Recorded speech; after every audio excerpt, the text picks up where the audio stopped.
Hello. I can see see Melody there in chat. Welcome in. Hopefully a few more drop by. So, it's a sudden bonus stream. So it's raining where I am, so I am not able to go out and do some stuff. And I've got the house to myself. I've got nothing to do, so I am going to give another stream a go. So last time, we did Kerbal Space Program, and during that one, hang on. Let's see. Here we go. There we go. That's now working. Wait, let's move.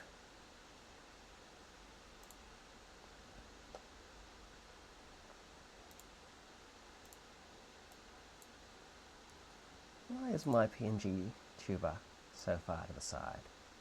There we go. So, last time, during the Kerbal Space Program stream, we were raided in, and once I discovered that the thing I was trying to do wasn't going to work because the mod was broken, we pivoted and instead had a go at building this guy, the bud from Bulby's stream, and tried to launch it into space. This did not go so well because it was a rush job at the end of the stream. My quick 30 or 40 minute bud instead flopped on the launch pad and crashed down onto the ground, never making it to space. Since that stream, offline, I went and built a better bud, one that actually can launch into space, but I would like to do something with it, and that I would like to do on stream. So that's the plan for today. I can stream for about probably maybe 2.5 hours, maybe 3 hours before I've got something else I need to do. So that is the plan for today. By the way, please let me please let me know if something is wrong with sound, because I am still working out how all this stuff works. But yeah, so that's the plan for today. We are going to get the bud that I've already made, put it into space, and then take it to the moon. So Kerbal, it's spelled M-U-N, so I usually pronounce it more like mun. I've put moon in the title because that's a lot more obvious. But we're going to take it to Kerbal Moon. Now the thing is, the spacecraft that I've built, it's only really built to go to low curve in orbit. It on its own can't go much far beyond that. So the plan is to also build and launch a tanker and use that tanker to refuel the Bud spacecraft once it's already in orbit. So that's the plan for today. And yeah, cool. Anyway, welcome in. Hope you're all doing well. I know it's a very busy day, lots of streamers to watch, but time to have a go of my own one. So we'd better get started. Let's go back into Kerbal and see if I can get this thing into space.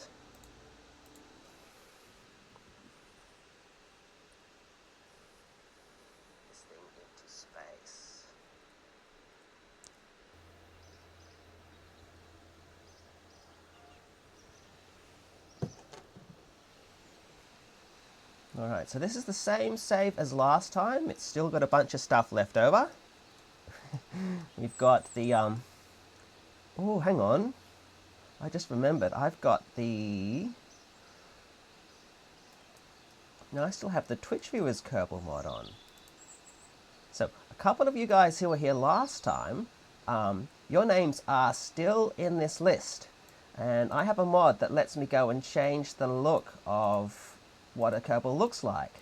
So if anyone is here from last time and is here again, and you want me to change what your Kerbal looks like, just let me know, because I've got a couple of options available.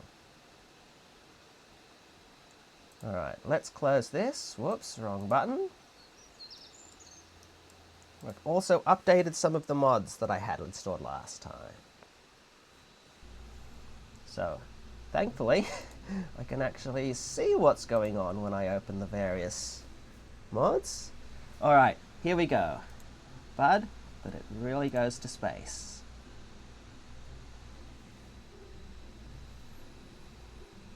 Here it is. So yeah, symmetry broke somehow during the building of this thing. So this can happen when you switch between editors and start to build things that are a little bit complicated. So the lower stage of this launch vehicle is a little bit of a mess. But, well, it works, and that's the main thing. Because the goal is to get this to the moon, no, not necessarily a soft landing, but at least want to get it down on the moon intact, I'm going to make a few small changes. I want to make sure that my Kerbals can actually exit, so it looks like we do have a safe to exit a hatch there. Good, so that's in the right position. I've got a couple of control things on the top of these internal tanks, but not. There's room for a few more down here. So before we even launch this thing, I'm going to add a few extra control bits. So if I add too much, it's going to kind of ruin the look. So we'll just add a couple to the bottom here. And now, hopefully, the adjustments that they've made to the weight distribution, it's going to all balance out. Hopefully, that it won't cause the thrust to be off center.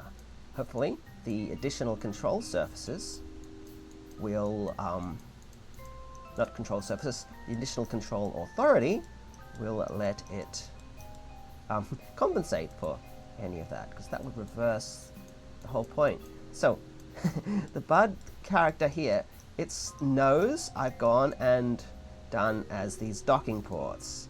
So I didn't really plan to have this go and connect and dock to anything in space, but it works out really nicely because I'll be able to do something with that without having to stick a random docking port on.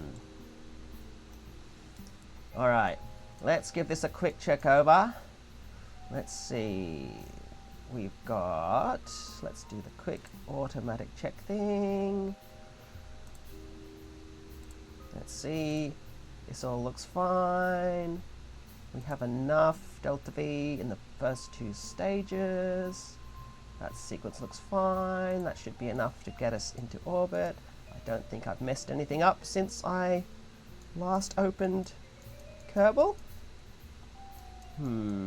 Is there anything else I should put in here before we put this thing on the moon? Don't want to bother with landing legs. See, this thing was never really designed to land, and its center of mass is pretty high up, which means it's got a really good chance of tipping. I don't really intend to have a soft landing here. This is just going to be dumped on the moon so that we can get a cool photo with it. Maybe we'll pop out the Kerbals. So I'm thinking we don't bother with landing legs. I'm just going to do my best to lower it down. If it crashes, it crashes.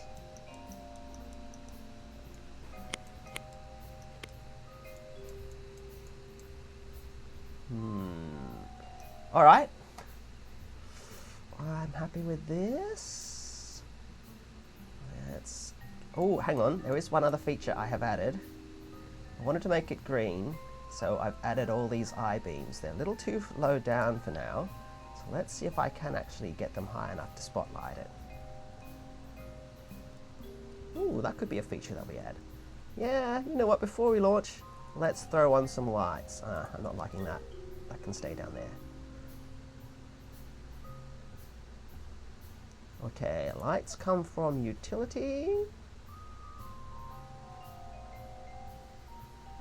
Let's see. There we go. So to get the bud to light itself, I'm going to sneak these in under. Oh, I'm going to sneak these under the shell that I've put around it. For that, I'm going to need this editor rather than the VOB one. Oh, not what I wanted you to do. No, it's upside down. There we go.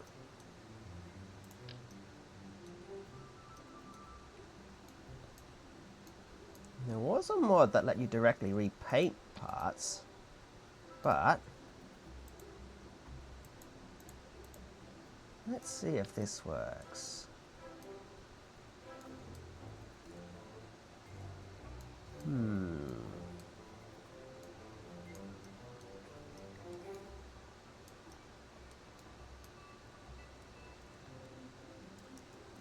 No, I don't think parts on Kerbal actually occlude the light. So if I am right, unless they've updated that in newer versions. What do you reckon? Are we seeing any green? Let's check. Lights off. Yeah, looks like that's working to me. Great. This means I can go and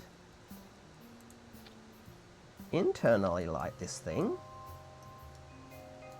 And it's not going to be very green, but it's going to just a little bit here and there.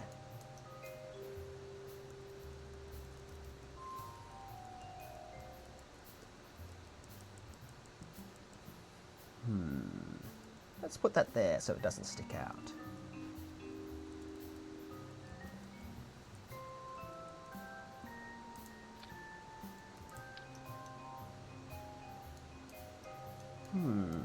Where's another surface that I can place the thing on? It's not really that many. Maybe down near here, the legs.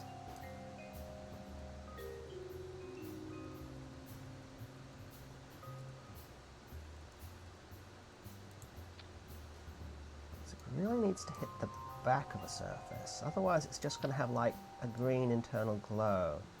It could be okay. Yeah, well, just a couple more. Then it's time to see if we can fly this thing.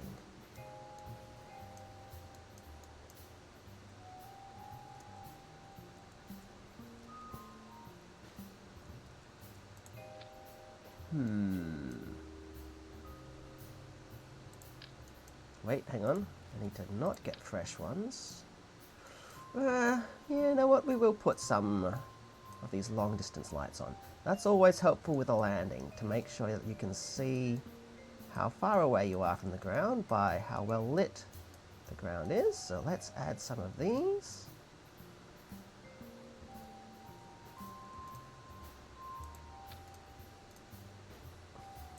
Gotta be green.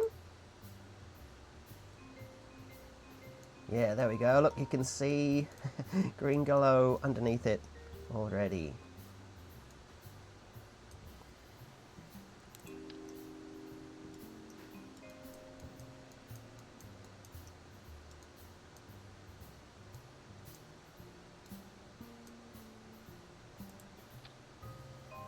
And there we go. Okay. Okay. Let's go ahead and find somewhere to launch this. Alright, Delta V. Good. Spaceship. Good. Green. Good. I am going to launch this one just for style points from the island airfield. So, alright, fingers crossed. This may take a good couple of goes, because the bud is not particularly aerodynamic. It's not particularly aerodynamically stable either. So, fingers crossed. Wish me luck.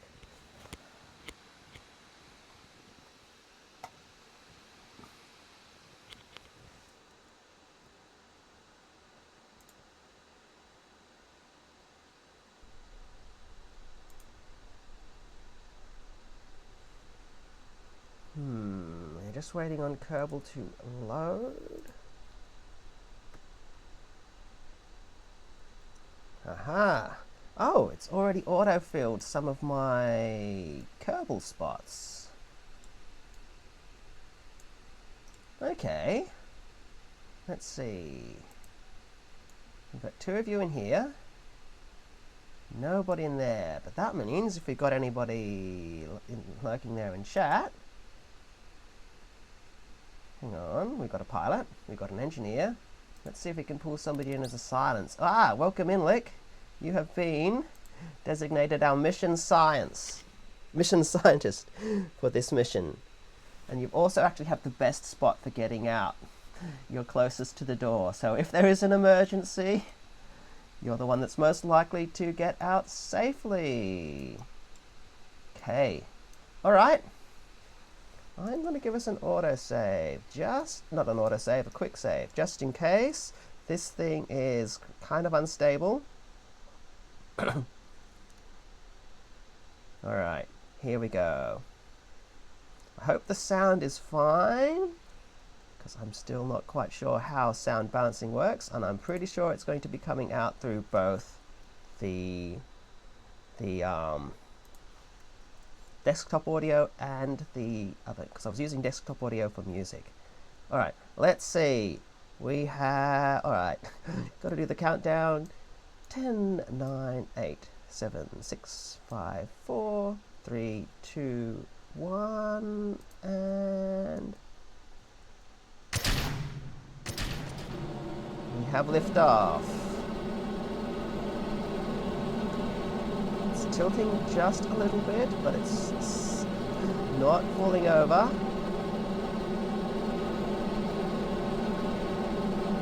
It's stable for now.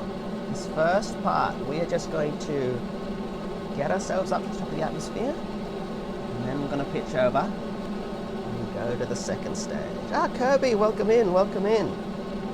I don't know if you just saw the launch, you just missed the raffle to be the one of our mission specialists on this mission. We are launching, wait. While this ascends, hang on.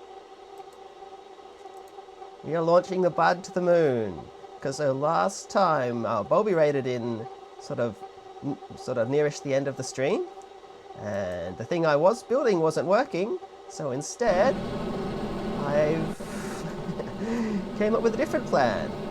Now we're putting it to use and sending it to the moon.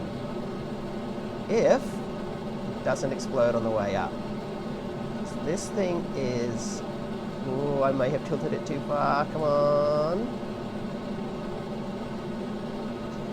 Not exactly aerodynamically stable, but it's doing well. But yeah, how are you going, Kirby? Hope you're doing all right.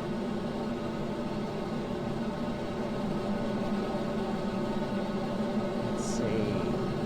I keep these little markers aligned. Aerodynamics should help me stay pointing in the right direction.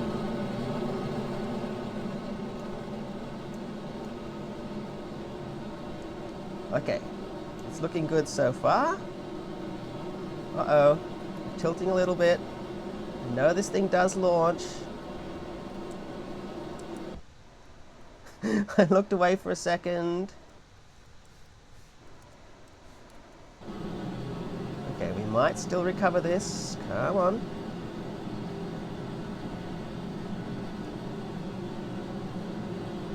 Oh, looking good, looking good. We're stable. Yes, success. Okay, stand by for staging. This stage is almost out of fuel.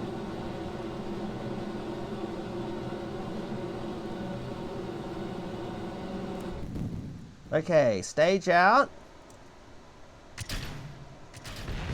Boosters clear-ish. Next engines, come on.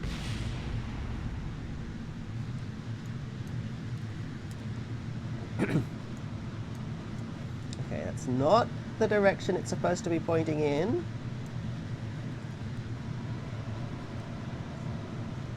look, as long as we get some sort of orbit that's relatively equatorial, we'll get to the moon. Have I lost any engines? I seem to have all 4. Come on. I think we might need to scrub this launch. We may not have enough fuel. Yeah, welcome in, Chris. We're going to the moon. Well, hopefully, right now, it's struggling a little bit. It's kind of heading in the wrong direction. The moon mission might have to be a separate launch, but we'll see if I can hold this thing stable. But yeah, welcome in, Chris. Hope you're doing well. I think, what time would it be? Is it the weekend for all you guys yet? It's probably. Time zones are hard to get in track. It's probably just going weekend time. We're about to hit the upper layers of the atmosphere, which means aerodynamics is no longer going to be something I need to worry about. But we'll see if we have enough fuel. If we have enough fuel left. Not gonna lie, I'm kind of thinking we might need to do a second launch on this thing because it's struggling a little bit. This is not the direction the spaceship should be going. I know it does get up into space, but how much fuel have we wasted? Come on, let's do a loop. It is, yeah. It's struggling a little bit. So I started making this one. Oh, hang on. Have we got stability again? We have stability, but we're not getting really enough velocity for orbit. Yeah, you know what? As long as it can scrape into orbit, the plan is to refuel it in space anyway. But yeah, I made this after I got raided in, what was it, Tuesday for me? And the thing I was working on before stopped working because a mod wasn't up to date. But it's working now, and look at that. We have returned to a stable direction. Yeah, I could do a huge fairing. The problem with the fairing, well, it's more practical, but then we don't get to see the bud flying up through space, and this is a little bit more fun. I think we've got it stable. We're almost at the top of the atmosphere too. I'm definitely going to go with a conventional rocket for the next stage, which is to get a refueling thing, like a tanker, up in there. But yeah, we've got my little flag on the side, Bud's face, which is somehow surviving supersonic velocities, made up of the docking ports, the satellite dishes and things. And we've got 3 Kerbals who I pulled from Twitch chat from last time. And I think we might actually make it. What's our apparatus? Not quite enough yet, but yeah, we're in the upper atmosphere. Solid fuel boosters are almost out. Liquid fuel's still good. We've still got about 1.5 kilometers delta V at the final stage. You might need to be aiming up a little bit more while I've still got the solid fuel. But look, I built this thing with a bit of extra, and I know it gets there. Okay, boosters away. Success. Did not explode. Also hasn't fallen out of the sky. We might be doing it in one launch this time.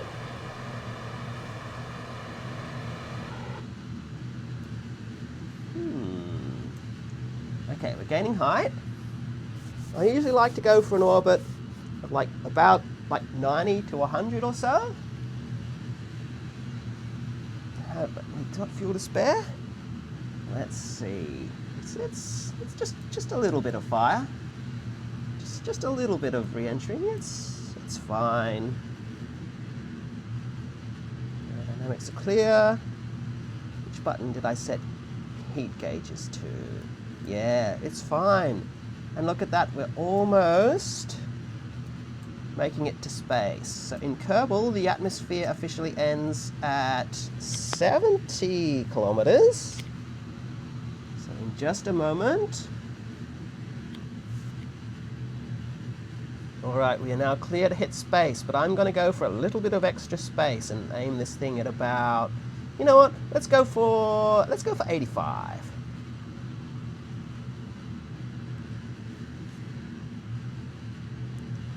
And... engine cut off.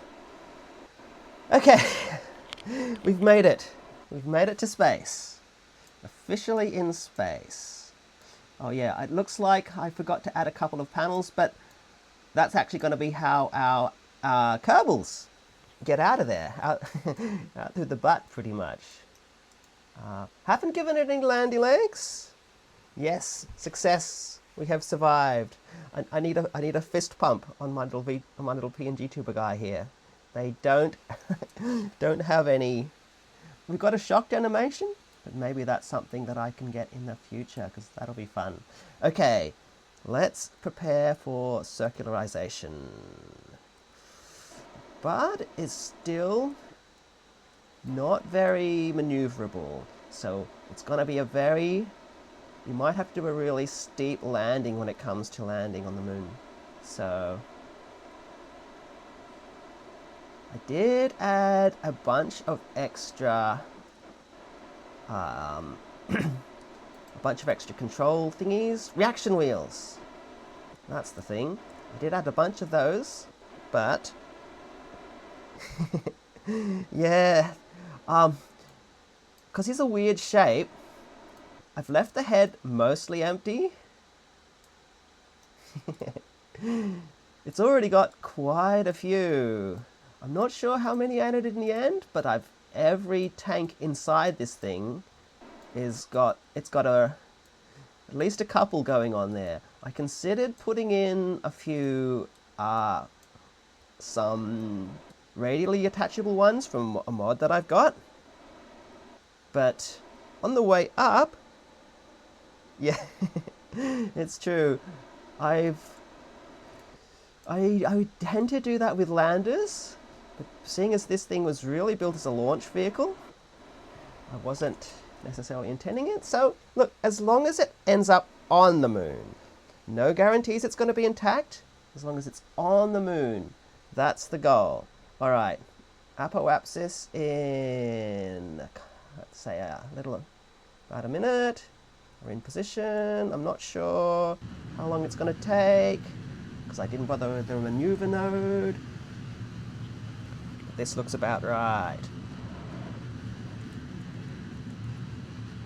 Go. Stable. If it can hold its position without the RCS. The only RCS I have on this thing are on these little legs. Because as long as it's in space, relatively stable, then we're good.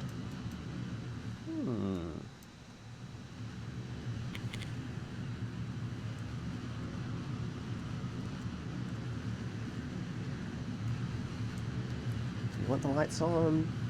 Yeah, let's leave the lights on. Oh, I could have added a few more lights in here to try and get the green effect. How goes our orbit? Okay, yeah, that's not bad. You know what? To go for a nice, neat circular one, let's go ahead and... Ooh, that's not what I wanted you to do. Ooh. Let's go ahead and warp. That will do. Just a little bit closer. Ah, PNG, welcome in. We are going to space. We are sending Bud, which I started the other day, to space. Specifically, to the moon. Which is... I don't think there was ever an official pronunciation, but it's spelt with a U, so that's how I like to pronounce it. This Bud won't get there on its own, so as soon as I get a stable low Kerbal orbit, look, if I can, I think we might just scrape there. Oh, yes, success. We have stable. With only what is it? 165. I'm so lucky that it wasn't a certain number there. Only 165 meters per second of delta V to spare. So cool. I'm happy with that. Let's have a look. I'm going to circularize to make it nice and easy for the second step, which is a rendezvous and refuel. Let's do this with the maneuver node. Gently does it. Oh, too much. Oh, it's been a while since I... Okay, can I focus on the maneuver node? Which button is that? Yeah, I'll remember. Oh, wait. I remember how to do this. Is it... Nope. Nope.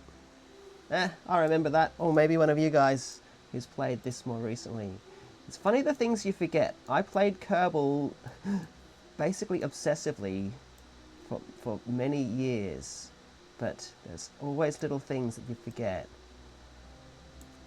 Okay, I just need a little bit till... That's too much.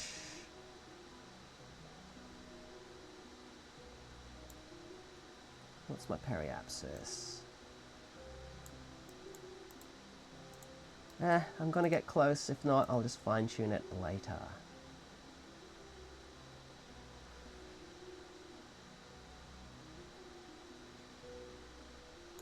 Yeah, here we go.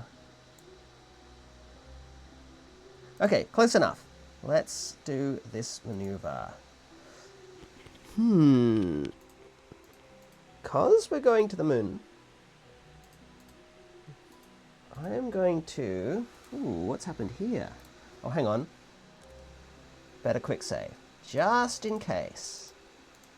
For some reason, my controls are not...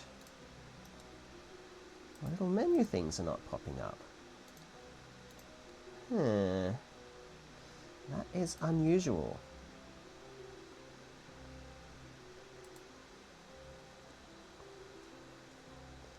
I hope... Ooh. I hope that doesn't mean something else is wrong. Because I'm not going to want full thrust when it comes to getting to the moon. And are we circular?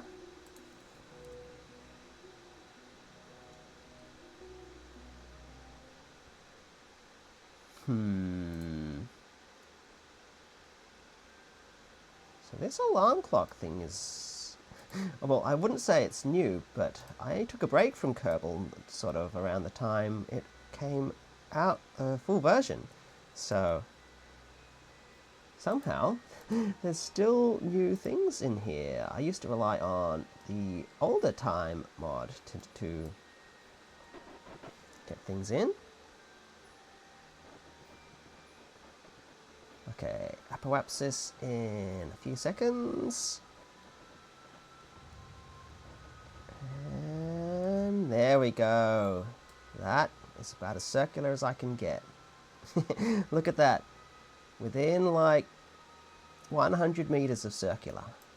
That is got to do. Great. Okay. Step 1 complete. So, for those of you who came in a bit, this is the plan. It's very simple. We're sending the bud to the moon. The plan is we're going to rendezvous with a tanker because the bud is now depleted almost all of its fuel. It's also not particularly maneuverable, so the tanker itself is going to be the thing to dock with the bud. But we now need to build a tanker. Bud is in space. Should I give the bud a better name?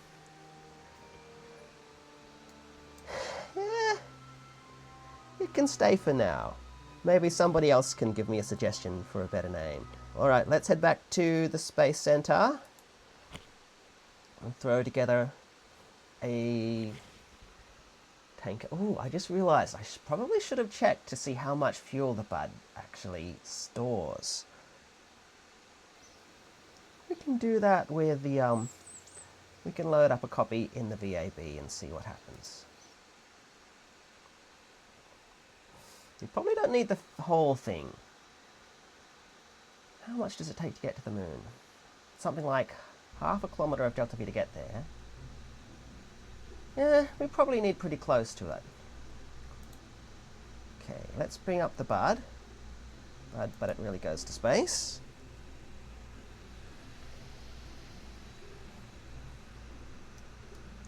No, I gotta remember not to save this version by accident, because I'm about to strip away everything but the bud itself so that I can check its fuel level. Kerbal engineered. Can you tell me this? Cost, mass.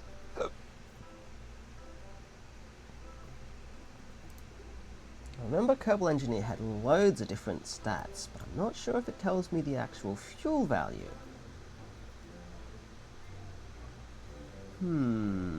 Is that actually showing up on the stream? Let me check. Okay, it is. Good, good, good. Good. Last time some of my little pop-up windows were not popping up on the stream. Let me see, is that popping up? Okay, it is working this time. Good. Alright, let's continue. So, how much fuel does this thing have?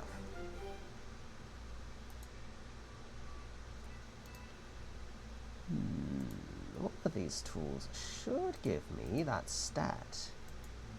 Nope, I'm just going to have to count it myself. Okay, let's see. We got 4 liquid tanks. We got 4 liquid tanks. Each about 800. So that gives us about 30. What is that? About 3,200. Okay, we got a bunch of big tanks. I need to write this down. I'm going to be rounding because we just... Oh, hang on. What just happened? Computer is making noises at me. Let's say 900 times 4. We got 1, 2...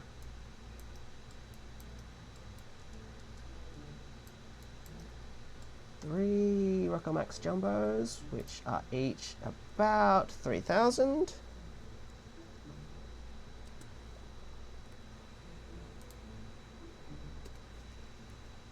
I'm just making some notes here. We got 1 Kerbadine, which is itself also about 3,000.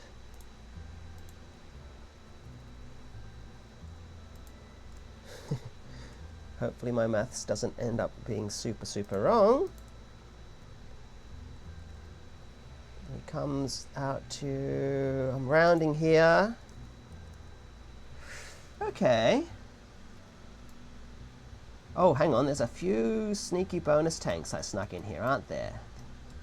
The medium Rockomax ones at the end. Okay. So there's 2 of those. They're about 14. Let's go up to 15.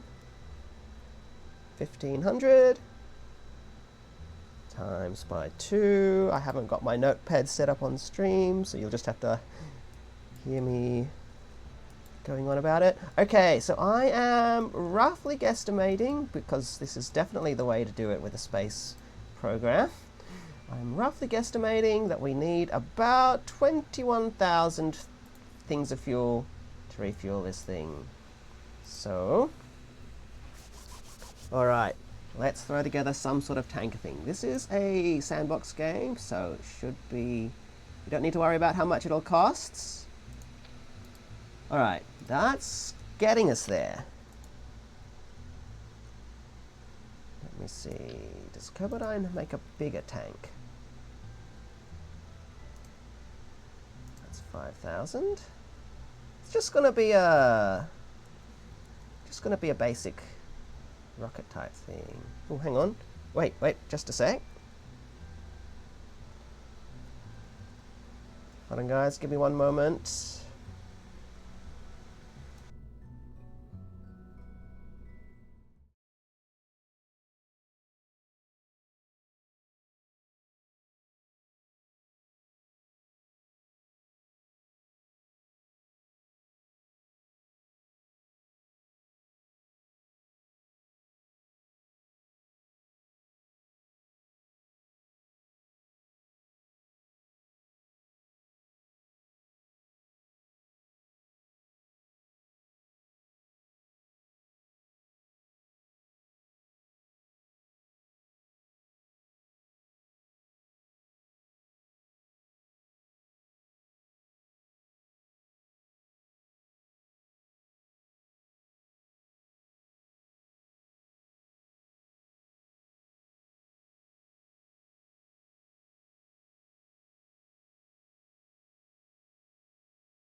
Okay, I'm back. I thought there was somebody at the door, but we're all good. Nothing I need to deal with. Let's continue. What is the time?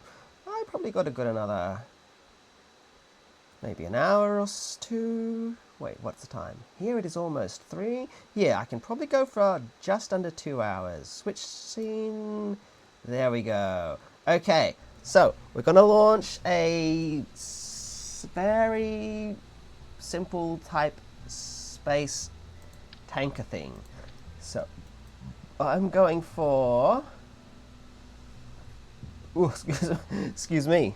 I was going for about, let's say, about 21,000 tons of whatever this unit is. I'm not actually sure what Kerbal measures their stuff in. That's a good question. Oh, hang on. I have just realized. There is a thing down the bottom that gives me the liquid fuel. I didn't need to do that calculation after all. Okay, we're going to very quickly go back to the bard because I want to be sure of I want to be sure of this. I knew there was a thing somewhere. Okay, really quick. Bud, take away his fuel. Liquid fuel. Okay. It actually is a nice round 18,000. So, I don't know if you guys can see that. How many volts and amps are safe to me to hold in the end of an adapter with my bare hands? Oh, that is a good question. I did accidentally, in one of my classes a little while ago, a kid told me, hey, Mr. I'm not going to say real name, TW, what is this? And I picked it up thinking it was a just a microcontroller. It turns out it was actually a power supply, and it still had a bit of residual power. So, and I was perfectly fine. So, I would be very careful. Anything over like, well, 12-ish is usually pretty safe. But with current, I am not so sure.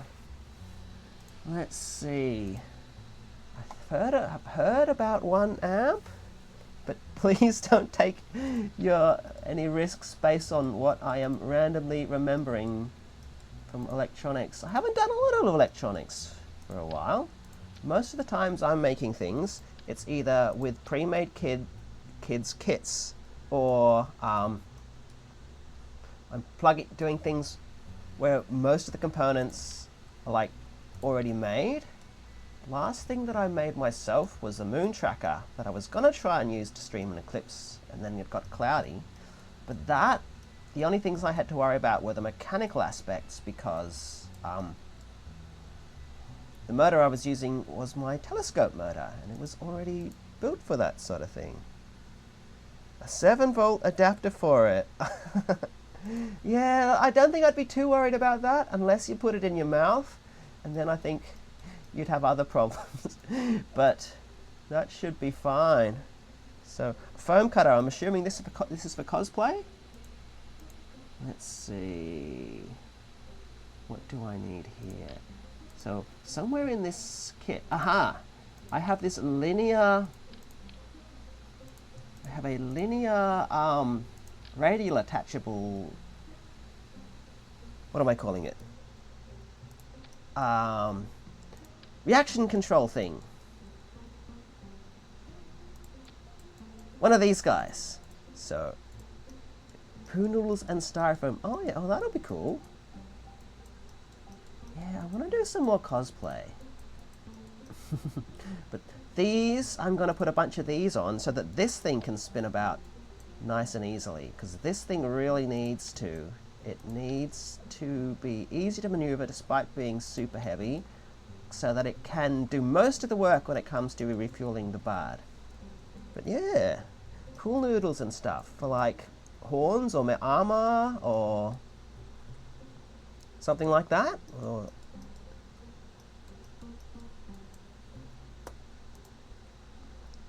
I booked my plane flight to PAX Oz not that long ago. So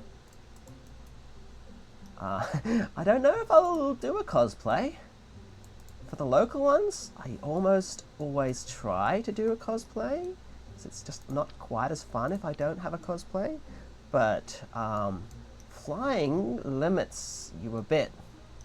And lots of the time my cosplays are made up the week before. So if I do something, it'll be something that I can travel with. Okay, let's see. I was looking for the Poodle engine. I much preferred the way it looked like in the old KSP, because it had a bit more style. This is okay, but well, none of the parts look as distinctive as they used to. So this one here, I want to make sure it doesn't burn up too much delta V. I wonder if I just go nuclear instead. What is the thrust on this? Okay. That's going to be really slow to maneuver about. Where's my nuclear options?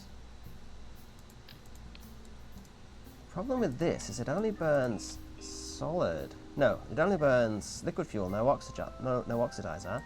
That's even slower. I'm going to need to...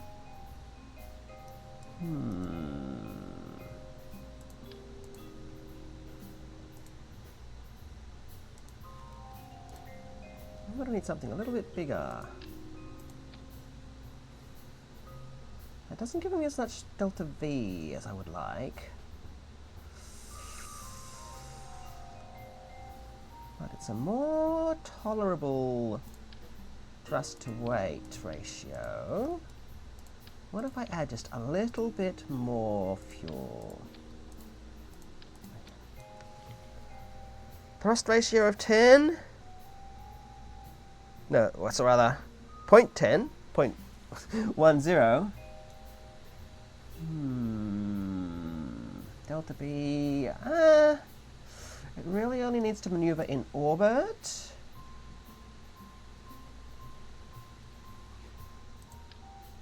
Tell you what, one more.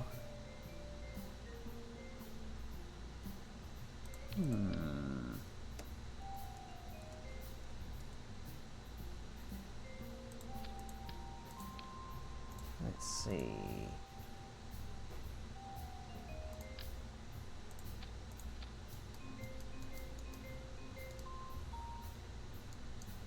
Look, as long as most of the fuel gets to the bud,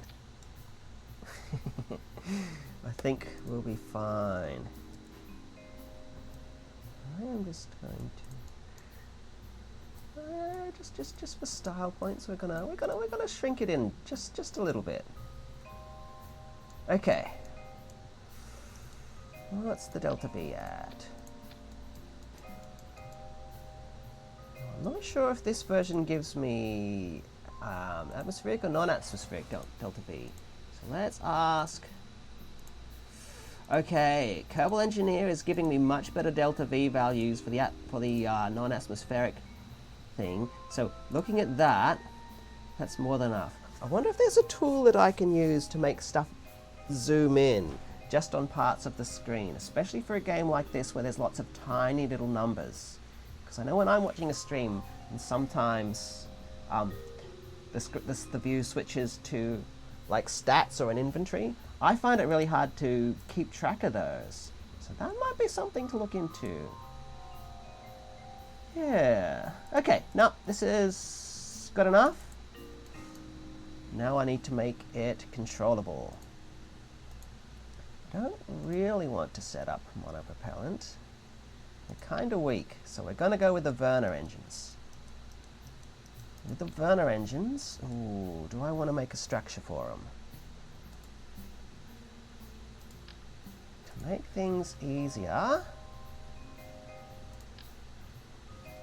I'm going to give a little connection point so that I can put these engines on.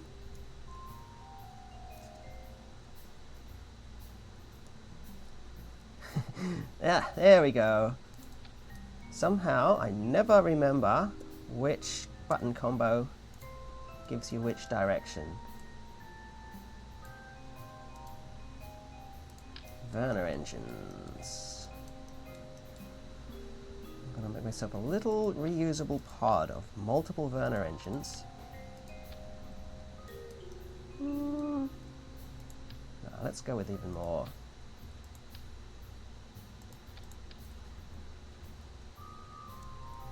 So that docking this thing doesn't take forever. Okay, let's ask my RCS build aid assistant here.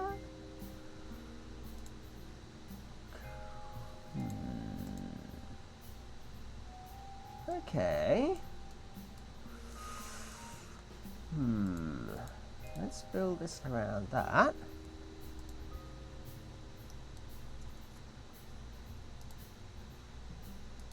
I might need more control authority yet from the reaction wheels.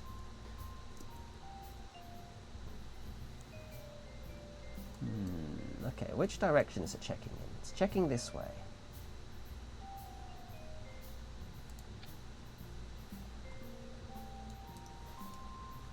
Right now, I'm still getting a bit of excess rotation. I want this to have as little rotation as possible. If I compare the different centers of mass, they're reasonably close.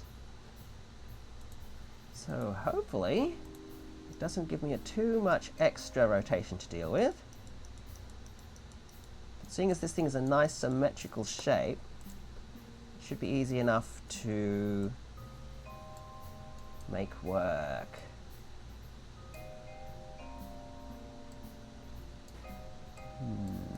Okay, that's as far as that's going then.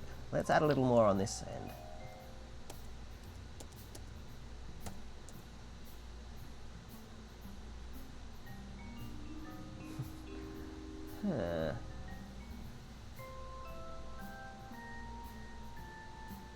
Okay, yeah, makes sense. We need a little bit more at the bottom. Okay, now being a little bit perfectionistic, let's go and line this up to try and get this number as close to 0 as possible, even though it doesn't really matter because I am going to be, hopefully, correcting with this with reaction control wheels anyway. In fact, let's add a few more of those right now. I'm going to try tucking them away in here.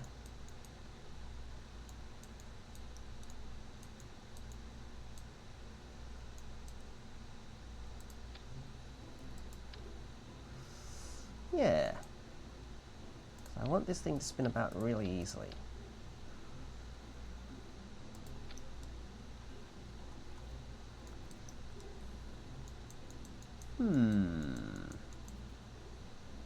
Okay, we've only got a little bit of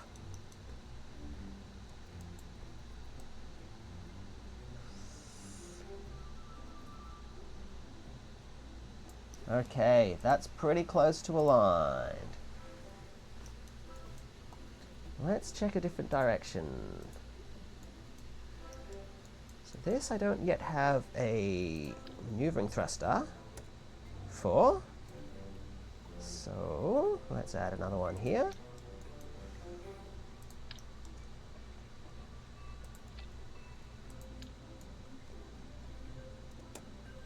And a bunch more. That's not had the effect I wanted. That might be enough, actually. Let's bring this down just a little bit. Nope, I'm spinning it.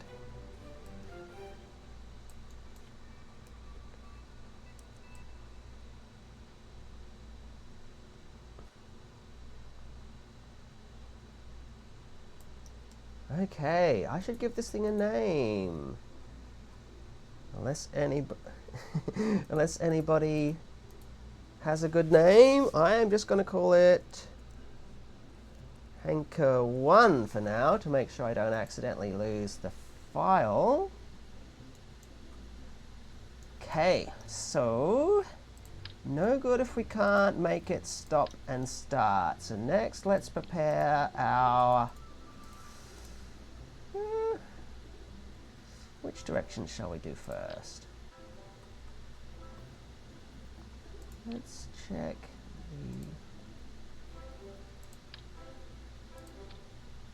Here we go. Okay, so it's considering that backwards. We're going to need a bunch more of these. Oh, I've forgotten something. We're going to need power and we're going to need docking. So before I finish off these, let's go ahead and make the top of this spacecraft. Do I want to put anybody in it? It's a lot more fun if I put somebody in it. I can see a few names yet that I haven't pulled in as Kerbals. Where's the big cone shapes?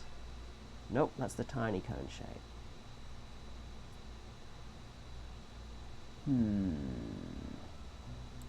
Rockamax, too small.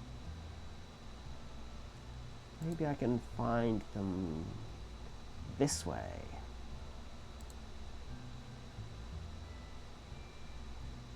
One of these things is the correct carbidine.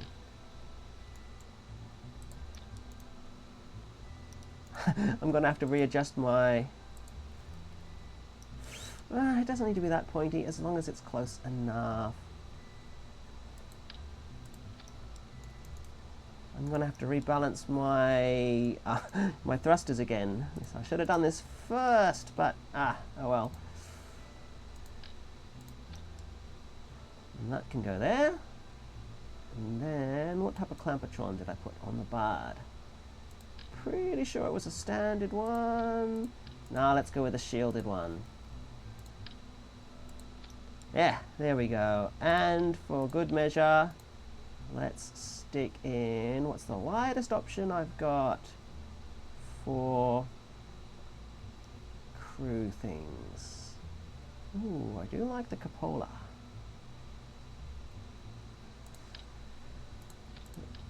There we go.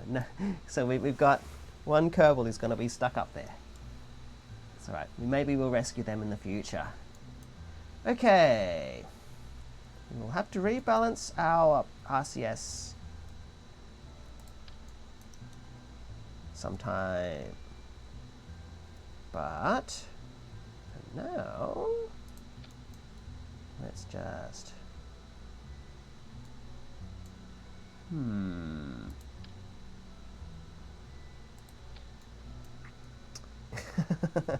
No, he's fine with it. We'll call it a space station, and then it's all good.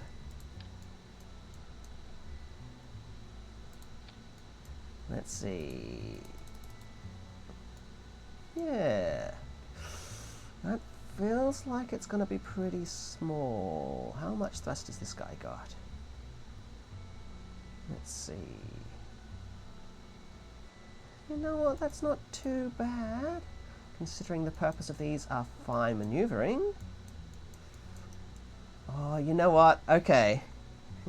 Maybe we will give him an escape pod instead.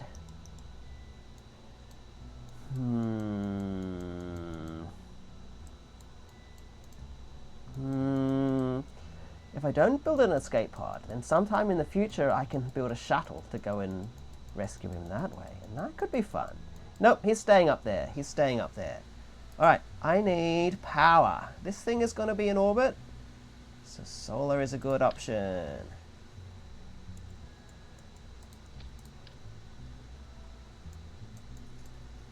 These things are pretty tough.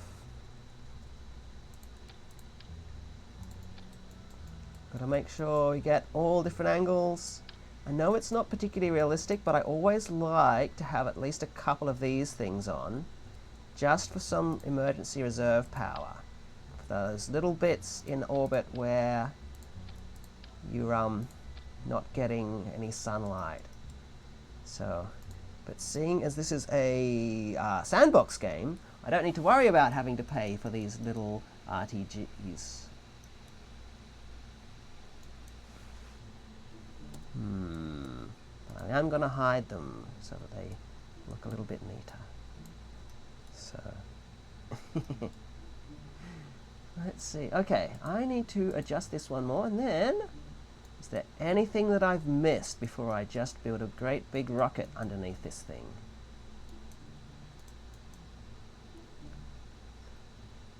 Interesting. Nothing is showing up on the built-in engineer's report. Unless there's anything you guys have spotted that I have not. Let's go and bring this back up. Do I want to do a cheaty test and teleport this to space using using the cheats just to make sure? Or shall we just launch it? I do think it's more fun if we just launch it. How am I going for time? I've got probably just under 2-ish hours before I need to move on to something else. Ah, Hopcrest, welcome in, welcome in. We are doing more Kerbal. The plan today is we are going to send a bud to the moon. So last time Bobby raided in and I decided to build her chat mascot, the bud, into a spaceship. The one I made on stream exploded, but then I made one off stream. But now I want to take it to the moon, and for that I need to refuel the one I've already put into orbit. So we're building a little tanker. The tanker's actually almost ready to go. I think I've got all the key systems. Let's see. Ooh, I know what I've forgotten. Probe control. I always do want to have at least some probe control in case something happens to a Kerbal. Let me see what I've got. So these little mech jab things used to act as probe control. I've got enough reaction control and I don't really want to adjust. I quite like these. Let me see, what module do they have? Command, good, they have remote command. And the last thing I need, we're only going to low Kerbal orbit, so the last thing I need is some antennas. But yeah, welcome in. Oh, have we, Hopcrest, that's right, that's who we had. So yeah, hope you're doing well. Have I seen you in my chat before? I don't know, but I know I've seen you around. Okay, I don't think we're going very far. Let's just use the basic communicatron, one that's not gonna cause any aerodynamic issues. Let's get a couple there. Okay, let me check what else we've got. Rotation. Oh yeah, cool. This is actually not the usual time. I have been doing streams during my weekday on the day I have off, plus have the house to myself. Today, sudden weekend stream because I didn't get to finish stuff last time I started Kerbal, and now I have. Ah, Arkin, welcome in. We are going to the moon. Well, we're technically wait. We're putting Bud on the moon. We have Bud in orbit, so that's the first part. This current stage is we're building a little tanker to get it to the moon. So I think I've got all systems in place on this tanker system here. All I need now is to attach it to a big rocket to get it up there. So I'm just examining what I've set up so far. Yes, to the moon, or the mun, which is actually somehow hard to pronounce because pretty much most of my Kerbal stuff was done back when I was really big on the Kerbal Space Program forum, so I've never actually had to say all these things out loud that much before. So let's think. The way I've built this, I haven't really given myself much of a connection point here at the bottom. So it might go with the good old radial coupler strategy. I put a bunch of these on. I was thinking, ooh, do I want to go with radial? No, 2 radial or 4 radial? But yeah, hope you're doing well, Arkin. I saw from my notifications that you were streaming, well, that would have been morning time for me. I wasn't able to catch that. I'd hope it went well. Let's think. Yeah, we're just going to go, let's do 4 times, and let's just go with a big dumb rocket approach. If that doesn't work, I'm going to go for an asparagus staging approach. But I'm just going to grab the biggest fuel tanks I can find, the biggest engines I can find, and strap them together, because this is a sandbox game, meaning I don't have to worry about cost. I just get to do the engineering side of things.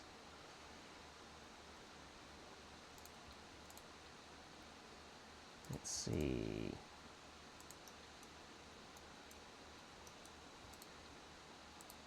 Alright, how many tanks can the massive Kerbal engine lift? What's my thrust rate ratio? Let's bring up... it's close. It's close. Definitely not enough delta V. We'll need another stage, but I don't need too much additional... I don't need too much additional thrust in order to get it up.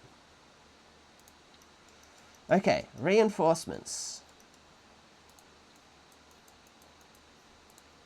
I remember the very first time I played Kerbal, which would have been in about maybe 2013 or so, and the physics engine was still a bit janky, and the first ever rockets I ended up building, they practically looked like they'd been attacked by spiders, the amount of struts you needed to try and hold this whole thing together. But it meant I got pretty good at holding things together with all these struts, and when you build a big spindly structure like this, that can help.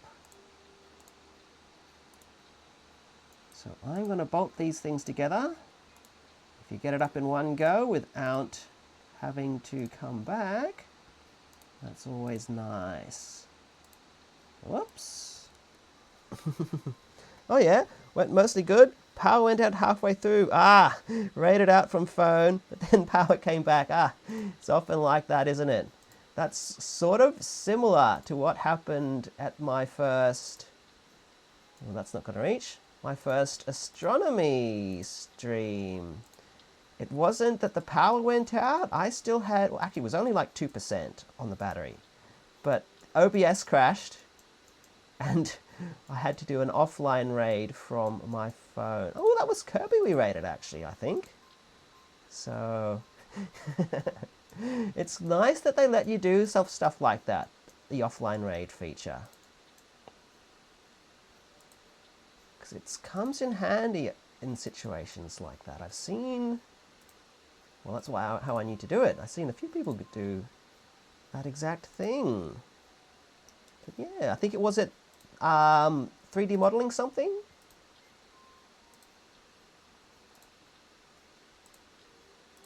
I don't remember exactly what, but I remember seeing something really colourful on a thumbnail.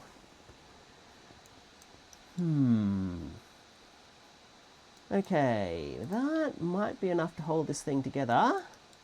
There's only one way to find out. These struts look really skinny compared to the rest of the structure, but...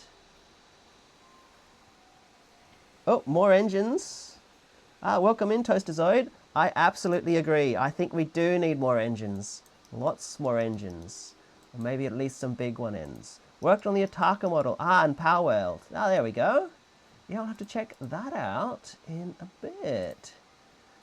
Let's see. More engines for sure. We actually don't have enough thrust on this thing right now. It's just going to sit on the launch pad. Can't see the game. Oh, am I still on my chatting scene? I need to... I've got... How long has that been like that? Whoops. I wonder if that's automatable. Ah, well. Look, it's fixed now. It's fixed now. What was I doing? Engines! Okay. Let's grab something. I'm thinking a mainsail engine might be good. Oh, they don't look... I miss the old red mainsail. This does not look like a mainsail to me. The skipper engine is probably going to be enough to get this stage what it needs to be. And this is going to be... Probably going to be... How much delta V is this? It's probably going to be sort of getting us to the top of the atmosphere. At least that's what I'm hoping, because I want most of the delta V in this thing saved for the thing we're refueling. 30 more engines. I mean, we could do lots of tiny engines. What if we do a bunch more boosters instead? Hang on, I keep hitting the wrong button. Okay. How many parts is this thing? Okay, 170. My computer can cope with that. Let's see. Back when I used to play this a lot more frequently, one of the challenges I took part in was called the Infinite Infiniglider Challenge, where there used to be a bug where if you used control surfaces in the right way, they would generate a small amount of lift each time they flapped. And this was just enough that provided you still had power, you could make a craft go for infinite distance. Let me see, what's our thrust rate ratio? You know what, okay, yes, more engines, more engines. These I'm going to put on the inside. I didn't put that. So that craft ended up being like 2,000 or 3,000 pieces. And it was a bit of a struggle to control. But it worked. I ended up having the top infinite glider, the biggest. What was the metric we were using? I think it was both size and weight.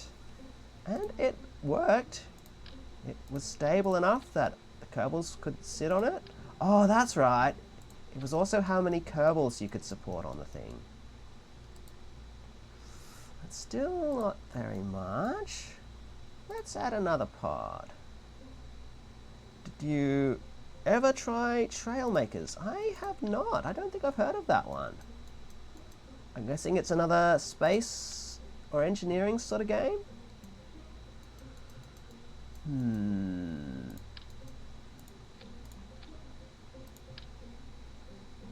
Yeah, maybe. We'll have to check it out at some point then. Okay, what's my thrust rate ratio?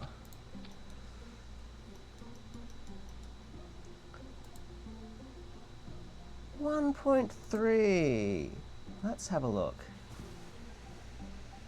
Let's have a look. Okay, I need some aerodynamic cap things. Where's the big one? There we go. The rocket's got to be pointy. That's just the way it is. Without pointy, doesn't work. So engineering / vehicle building game. Oh yeah. The other thing I was considering, at some point I'd love to check out that new Minecraft aeronautics one. The concern I have is my computer going to be able to cope? Because it looks, I've heard it's well optimized, and it's been doing fine with Kerbal so far, but that's always a concern. Okay, I have 4 massive boosters with a decent amount of engines. I still only have about less than half the delta V that I need to get there. So we are going to try and asparagus stage this. Oh, wrong connection point. So I'm going to add a booster here and then resequence all this to make sure that that drops off first and then that drops off second. Oh, I haven't got any Separatrons. Let's grab these guys. What am I going for time? Oh, okay, we're still good. I probably got another... We might not get to the moon. Well, the actual getting to the moon part shouldn't take real long. Docking might take a while. Separatrons. Or maybe I'll just use a full-on giant Separatron by using an actual booster. Yeah, let's go with this. If I do that, then I can just stick these guys here. So, for those of you not familiar with Kerbal, the Sepratron is a little tiny solid booster whose whole thing is to push your other boosters away from your rocket once the booster's used up, so that it doesn't crash. Sometimes it's not needed. We kind of have enough separation that it might not be needed, but we'll take some precautions. I kind of want them to fold out. Okay, and it's nicely put them there. Okay, and now fuel lines. So I'm going to try asparagus staging this. It's called... Ooh, I see a problem. I see a problem. These are overlapping. Not yet. And success. They'll be fine going up until these boosters have to separate. Then we will have a problem. Okay, I think we're going to need some separatrons. I'm just going to search them, because those are really close. Are they still called? Yes, they are still called that.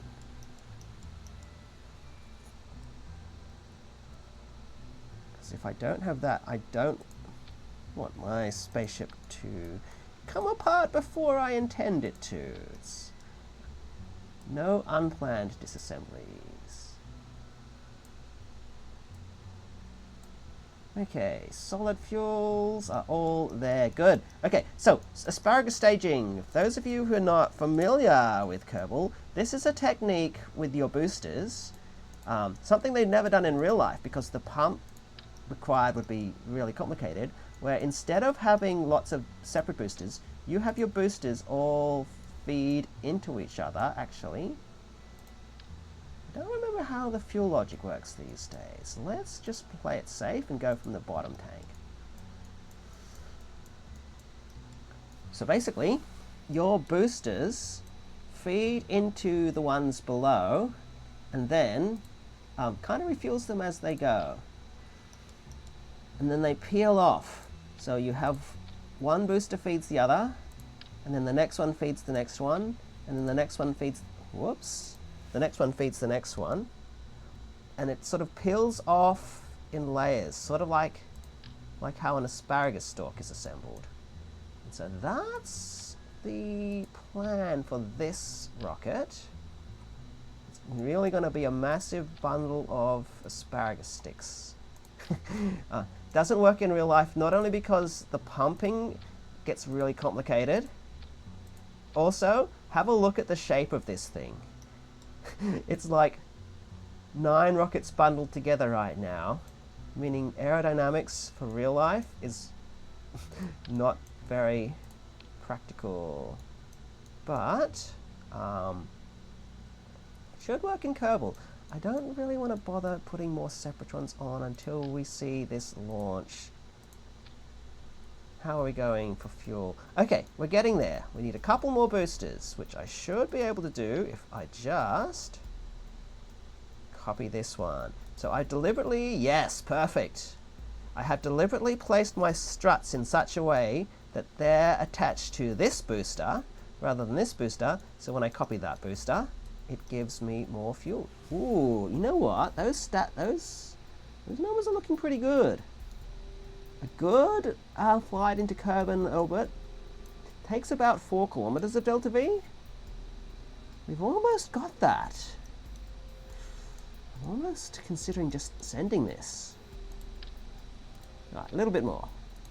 We'll reinforce, and then I'll add a couple of solid boosters on the outside just for good measure. Maybe I won't bother with asparagus staging. Instead, I'll do onion staging, where they peel off in big concentric layers, which is a lot easier to set up. It's also a lot less risky. We're still going to get some impressive fireballs as the whole thing comes apart, but the least moving parts you can have, the better. Alright, let's just add enough struts that this thing doesn't all come apart. Add some fins, and then a whole bunch of small boosters to get things. Oh, I'm missing a few caps here.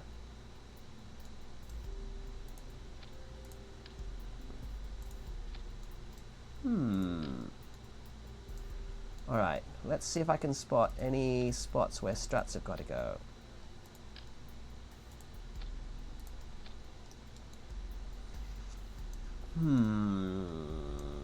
I think it's good. Yeah. Okay, let's finish this off with some extra boosters. Always more boosters.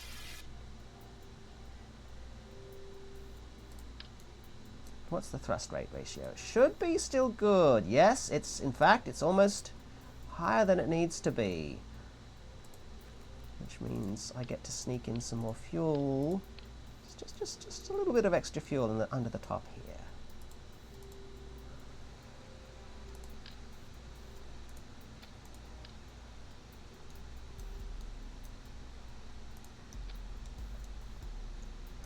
That's the wrong tank.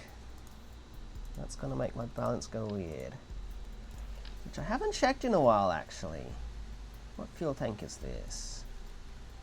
These are the carbidines, so I need...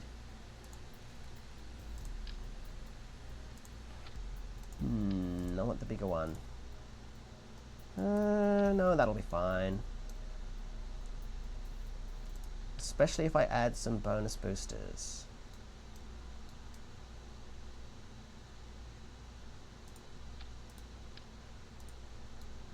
Okay, how are we going for struts? Just a little bit more.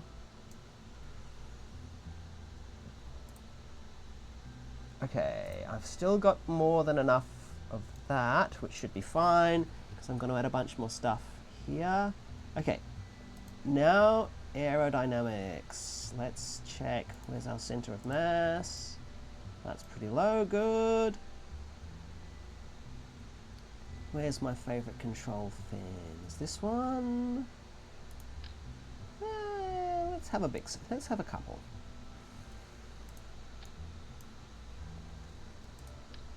Hopefully we only need this during the lower stages.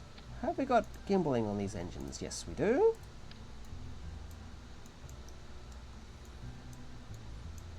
Fins, yeah, hopefully just on the outermost bits. Where's our center of aerodynamics? There we go, look at that. That I'm getting a screenshot of. Loads and loads of engines. You know what? I don't really want to bother with actually strapping on little boosters, because I want to get to launching this. Because I've got about an hour and a half before I have other places to be. So, whoa, that's not a good spot.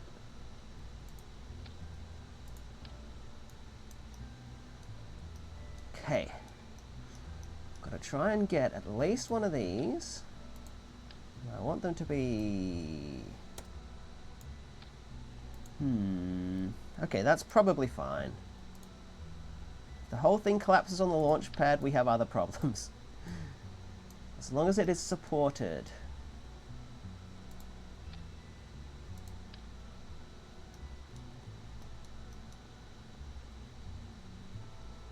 As long as it's supported, none of these clamps get in the way.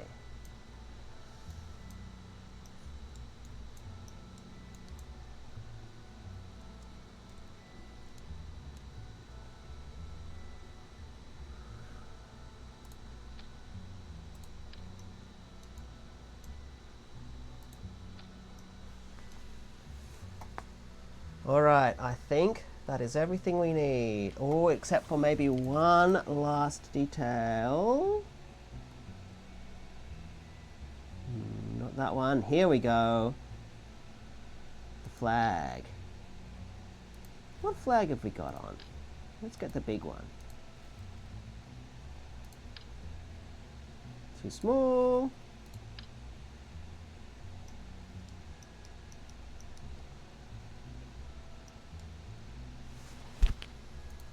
There we go. And for style, instead of this generic one, let's use the special one that I made. There we go.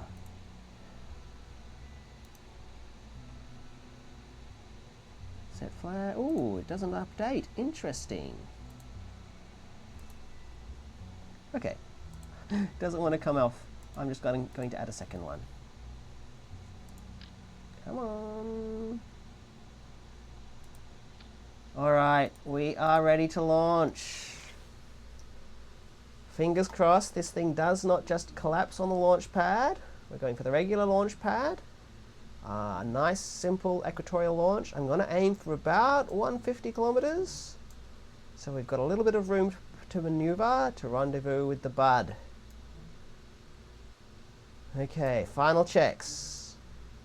I'm actually going to go with no. Yes, good. No Kerbal. All right, stand by for launch. Here we go. So if I leave the thing empty, this is where I get to pull in one of you guys. So we'll see where it is. Do I need a pilot or an engineer on this? What's going to be more useful? I'll see what level of command the MechJeb pod that I added to the side gives me. All right, we need to watch this loading screen while we load all, however many 100 parts we've added in here. Fingers crossed. It does not freeze. Kirby, I think, I don't remember if Kirby was here the last time. Some of the people that were here in the chat in the last Kerbal stream I did are already in my Kerbal. Oh, hang on. Okay, it's not falling apart. This is a good sign. I didn't double check my staging sequence. That I should do. Where are you? You look like a solid booster, and I only have solid booster during my separation stage. Okay, while we do that, let's pull somebody in. So I'm going to press this, draft a pilot, let's see who we get. Ooh, we have Arkin, welcome in. They're going to be our pilot for today. Your Kerbal is loading. There you go.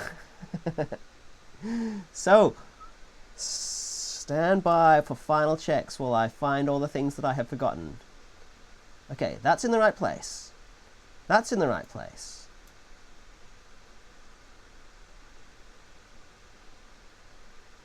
That's in the right place. Where are these? Are these the Separatrons? I hope they're the Separatrons, because they're going there, and they're going there. Okay, clamps in the right place. Alright, here we go. Stand by. Tanker for Bud. Ready to launch. Conditions are nice and clear, and there's no wind, because I haven't installed that mod. Here we go. 10, 9, 8, 7, 6, 5, 4, 3, 2, 1. Ignition. Okay, I have a lag spike. That's not necessarily good. Okay, engine starts. We are clear the launch clamps. Arkin's Kerbal, they're looking pretty chill. They're happy with it. We have liftoff.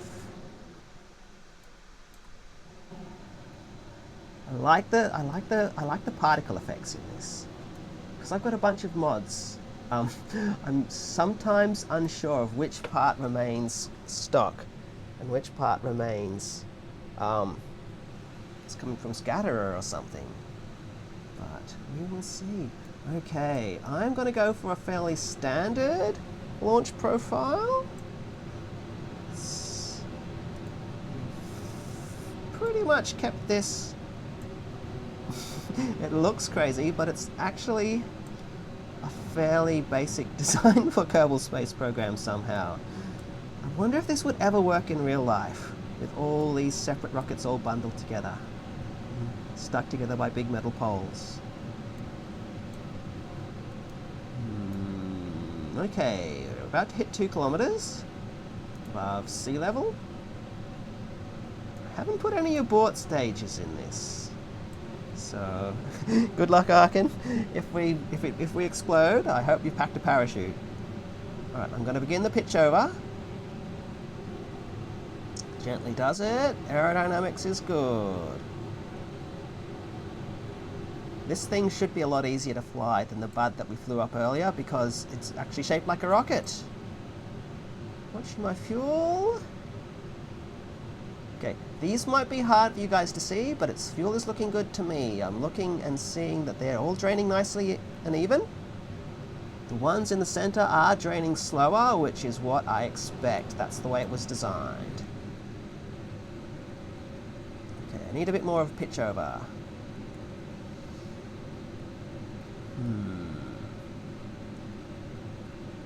So I'm going to be watching this nav ball. Meanwhile, you guys can watch as the Kerbal landscape slowly unfolds into view.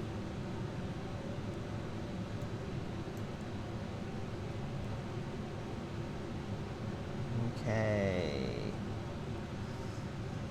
Speed's pretty good.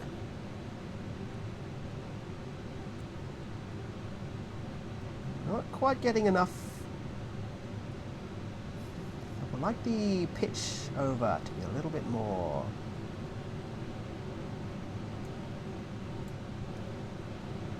Don't want to overstress it. Alright, perfect flight so far.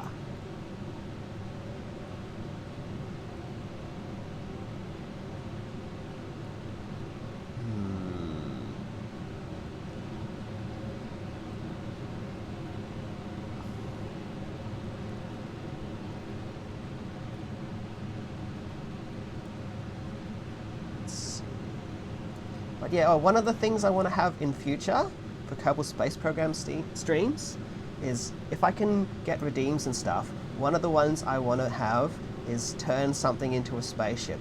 This Bud mission is kind of the test for that. If this works, and I still remember how to do it, and we can launch random things into space. Maybe we can have a space program where all the different stages, some different creature or object or contraption. Okay, I'm needing much more of a pitch over here. This thing is not tilted as much as it should be. So, alright, we're going to put our aerodynamics to the test a little bit here. So far, everything is fine.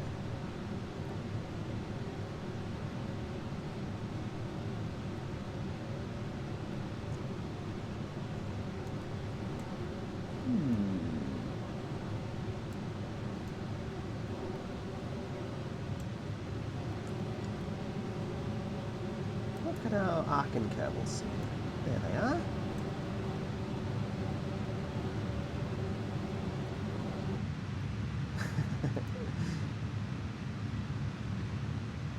Not the best view from inside here.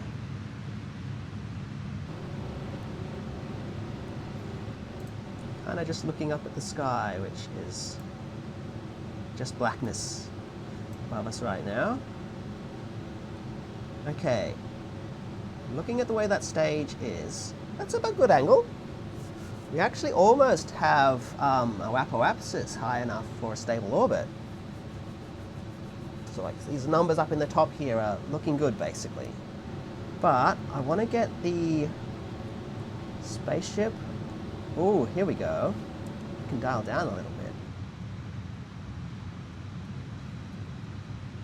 I want to get the spaceship sitting pretty close to its prograde mark for the staging, because otherwise there's a good chance that aerodynamics pulls this thing apart. Alright, we're almost out. Here we go, here we go. This is one of the riskiest parts of the flight. The staging. Alright, outer boosters out. Here we go. Looking good so far. Okay, something is exploding, but as long as it's not on my ship. Oh, okay. Something exploded. Okay, what has happened is separator booster has fired prematurely. So, okay, we're still in position. Do we have all our engines? And it's very cool looking. It's not what it's supposed to be doing. And the problem is those solid boosters are not in a very good position, but fortunately we are still somehow on course, and we can still do this as long as we do not fry our central stage. So those solid boosters are lasting a lot longer. I should have reduced the fuel in those. Just a little bit of extra heating for those tanks in there. just a little bit of dramatic flair. But we're actually still more than good. I'm going to go for let's go for 2 kilometers. No, 200 kilometers. Look at this. Okay, where's my heating? Temperature gauges. So far we're good.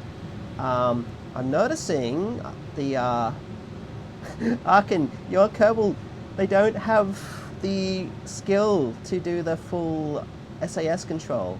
I'm missing all the buttons that have to be over here. So I'm going to have to do a little bit more manually when it comes to keeping this thing on track. Fortunately, aside from just a small unplanned explosion, spaceship is still mostly on track and should be good to rendezvous with the bud. Let's have a look. Okay, apoapsis is approaching 150 kilometers. I'm going to leave that till we get to 200. I'm also going to see if I can pull us back to a proper equatorial orbit by leaving this. It's drifting a little bit. Ooh, where did we go? We've got a glitch. There we go. Ooh, that looks good. I'm getting a screenshot of that. When apoapsis hits 200, I'm going to cut the fuel. Those solid boosters. Here we go. Here we go. 210. That'll do. Okay. Well, success.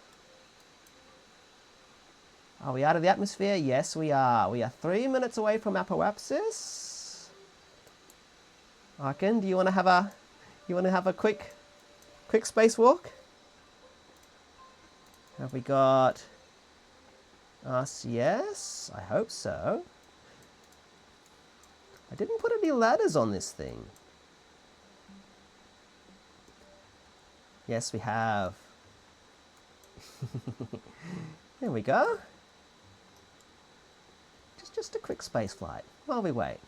Well, we're still technically in a suborbital trajectory that will plummet us back down with no parachutes or re-entry gear. So, how long have we got? 3 minutes to apoapsis. Quick inspection of the ship. Oh, there's the Mun. Well, we're not going there with this ship, but the next thing is. Okay, I don't have conventional SAS, but I still have the mech jeb, so that should be fine. Okay, let's get you back in there, because I think this thing's going to take a while to turn with these boosters still attached. Alright, there we go. Spacewalk success. I'm going to use mech jab because that's going to make things a lot easier.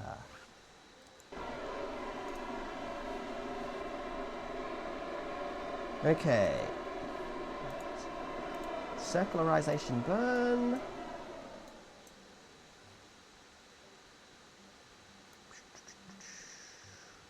Let's go for a nice circular orbit for bud rendezvous.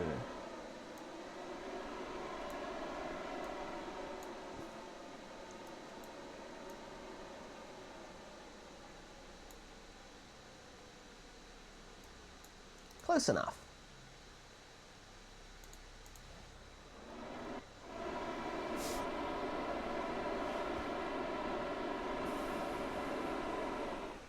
Oh hey, did Arkin's Kerbal change? I thought they had a black hair Kerbal, but no, they've returned. Spacework, they've gone blonde. Huh. Spacewalk must have been very scary.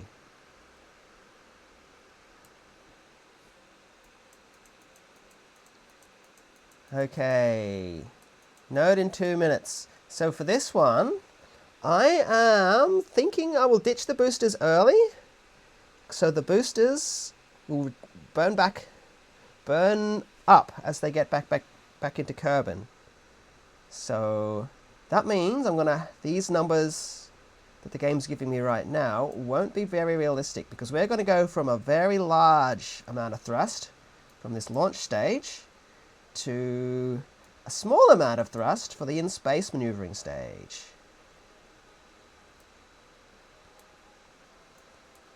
So I am going to start this burn a little bit early, but not by too much. At the correct angle. It looks kind of cool. I'm pretty happy with this rocket. Alright, here we go. Beginning the burn. Orbital insertion burn.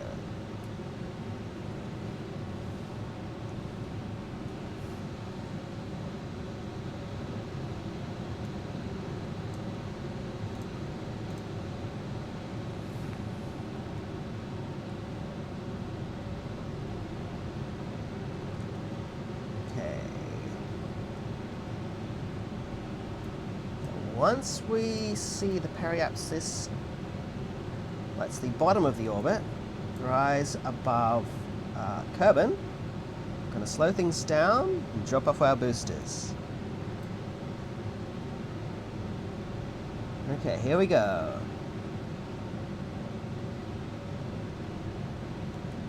Reducing thrust.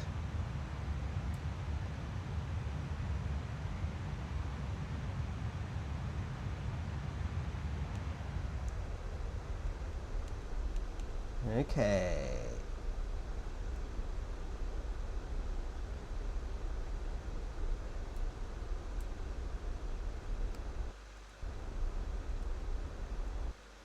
All right, that'll do.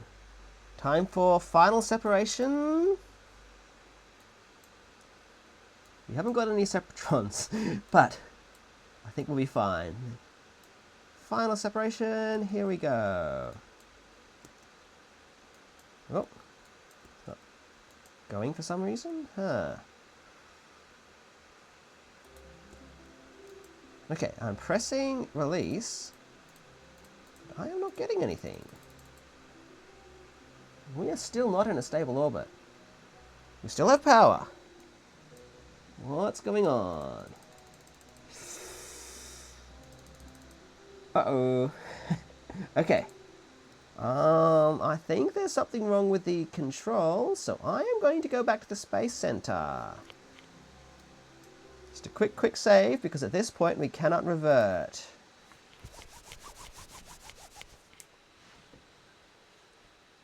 Smooth-ish flight so far, apart from the one fault.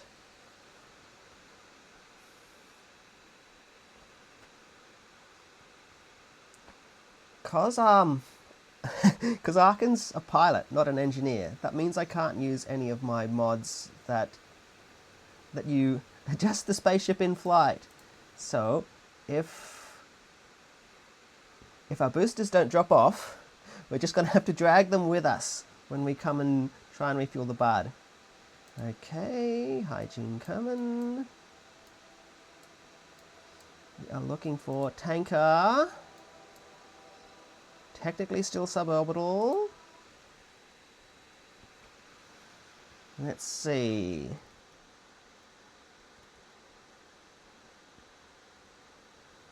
Fingers crossed I get control back.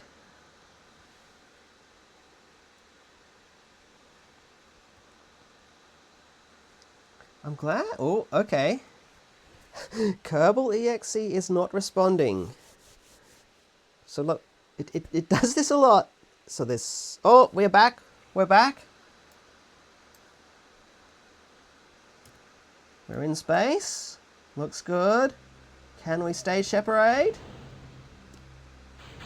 Success. Are our engines on? Yes, they are.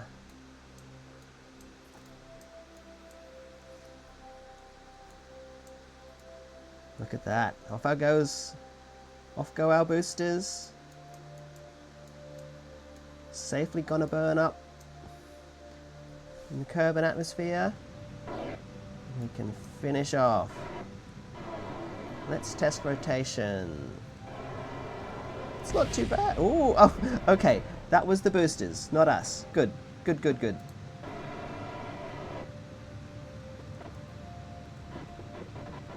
Aim in prograde.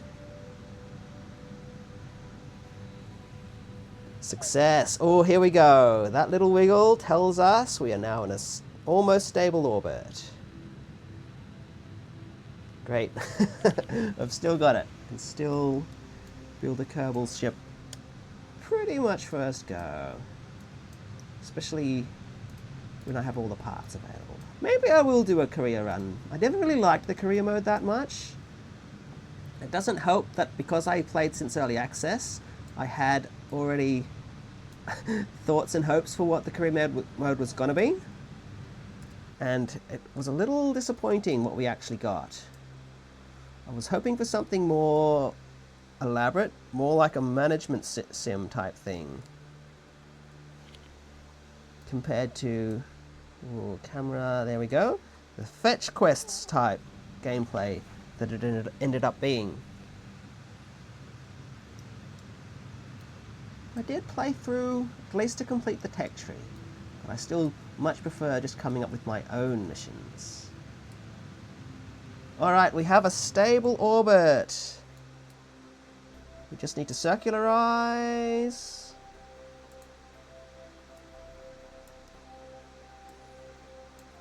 And then we can prepare to rendezvous. So, let's see. Bud right now is behind us. I'm not... I guess we can watch and see how fast it is to catch up. And then we're just going to add another maneuver to aim right for it. What's our... Okay, ooh. We haven't ended up in exactly the same plane, so... After circularizing, next thing we will do is align.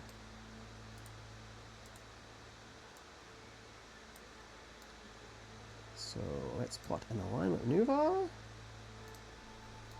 Let's pin the other node. Yeah, there we go. So that we can see it. Too much.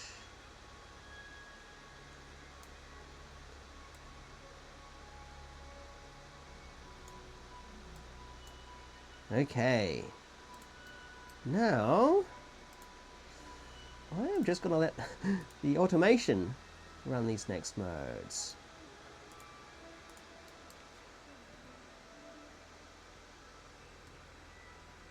We can sit back and watch. Where is it? There it is. It's rotating reasonably well. Yeah, I think we've got a good ship. And still tons of fuel. Though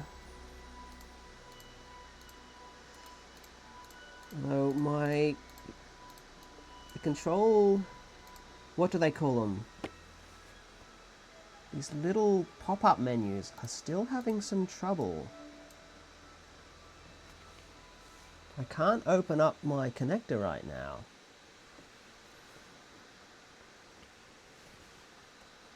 Maybe that's something I'm going to have to look into before next time I stream some Kerbal.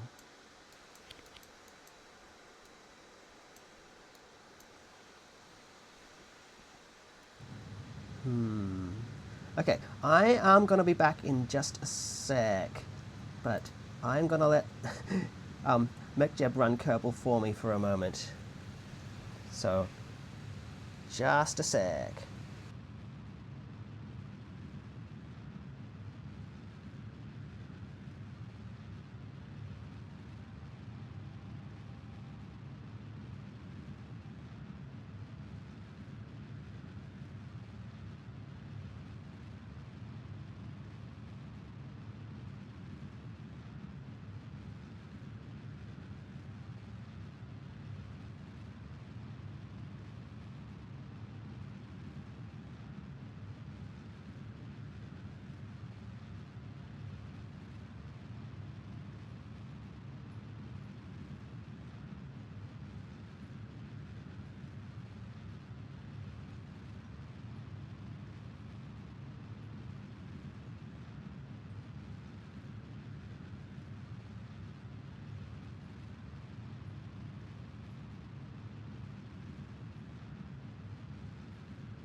And I am back. Ah, Bailiff, welcome in, welcome in. We are doing some Kerbal, as you can see. Oh, and I've just noticed my PNG tuber is blocking off... oh, whoops, wrong one, wrong one. There we go. Yeah, hi, welcome in. We are playing some Kerbal. Right now, it's running through an automated sequence to finalize orbit.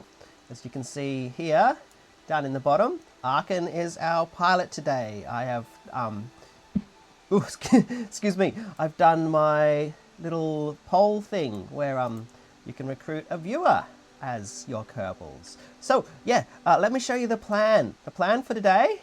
So, last time, wait.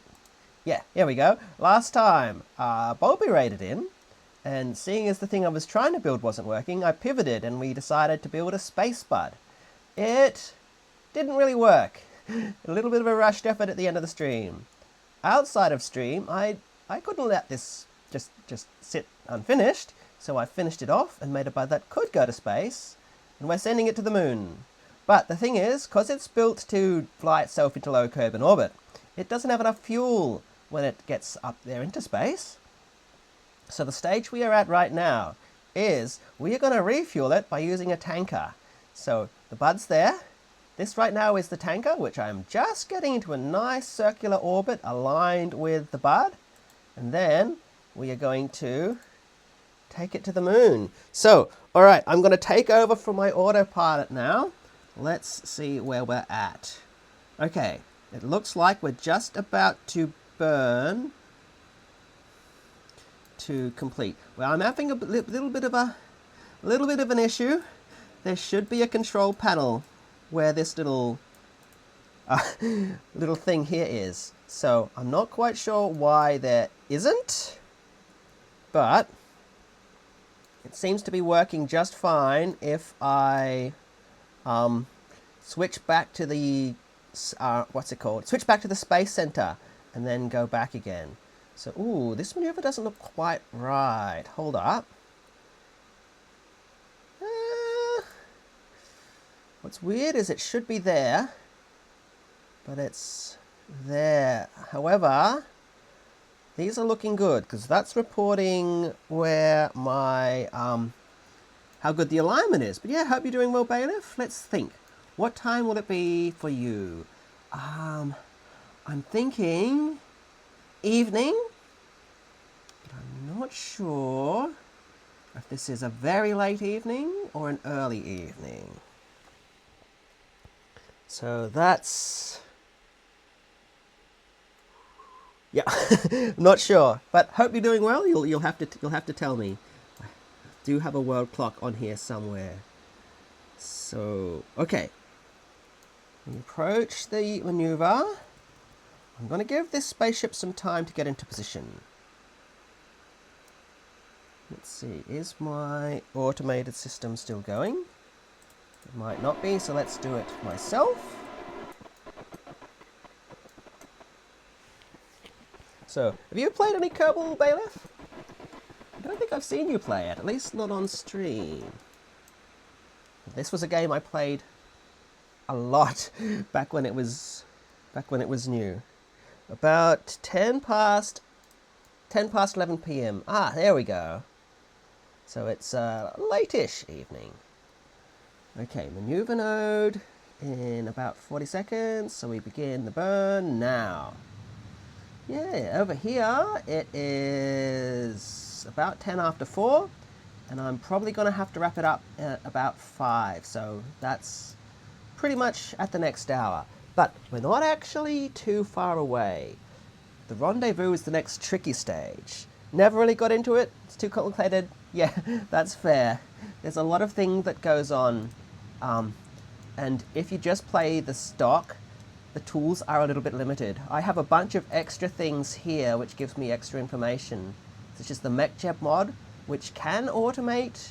You can pretty much automate a whole space flight if you really want to, but that's kind of boring.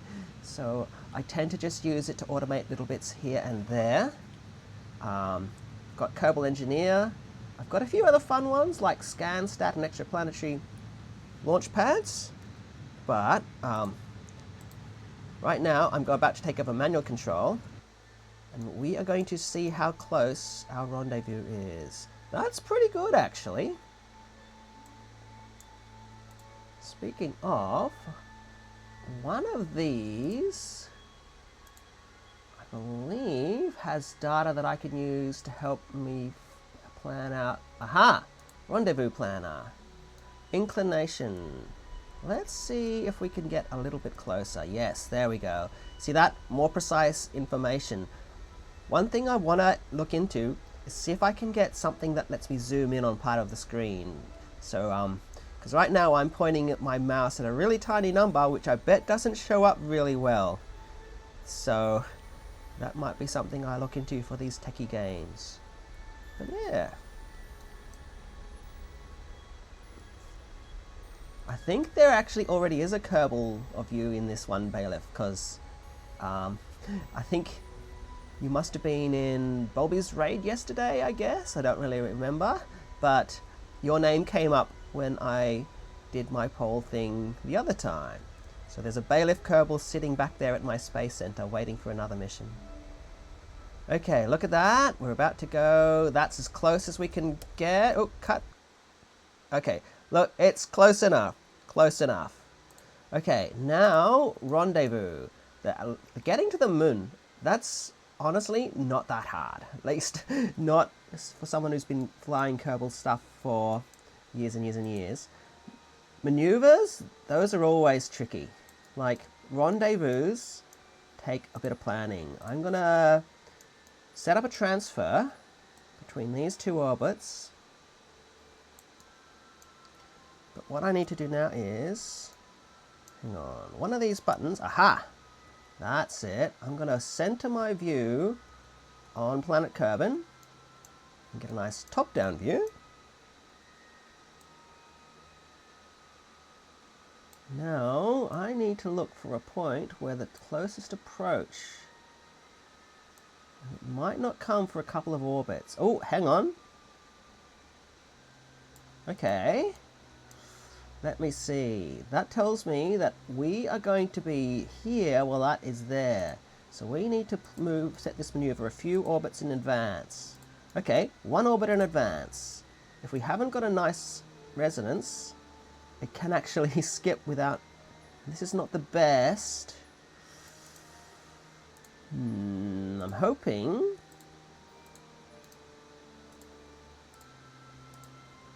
that I can find a match. Ooh, hang on. That's getting close. That's getting pretty close. Okay.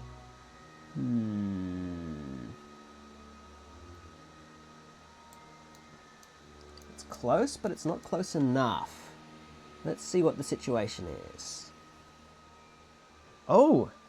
Principia mod. I've not actually tried that. My computer was struggling a little bit. I think that would have been an older computer too. Additional reference frames for the map allow for some really intuitive mechanics. Yeah, that'd be good. Another space one that I've played is called Children of a Dead Earth, and it's a... Oh, I know why. My orbit is not quite right. There we go. And it gives you something similar. That one could be fun to maybe one day play on stream. The tricky part is I'm not sure how easy it would be to follow from people watching the stream.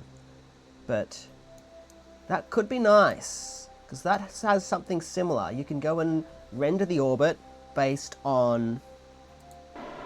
Ooh, that's not... Oh, it's just my RCS. I heard something for a moment there and thought I'd fire that one. In that one, you can render the orbit relative to different bodies. Is Principia something similar? Never played around with that one that much myself. Okay, I'm going to let MechJeb do the next node, because I am at the point where starting to get to the point where there will be a little bit of a time crunch, because I do need to wrap it up at about 5 my time, and move on. Is MechJeb no longer warping 2 nodes? Let me check my settings. Huh. know why it's not. I'm not going to wait an hour. Okay, let's warp manually. Time warp. Let's hit that fast forward. Okay, the Kerbal is sitting there waiting. They've waited 1 hour, 50 minutes. Whoa, whoa, whoa, whoa, whoa. Let's not overshoot. Whoa. Oh, okay. Finally, MechJeb has kicked in. I'm pretty sure this is a fresh copy of MechJeb too, so it shouldn't be having any issues.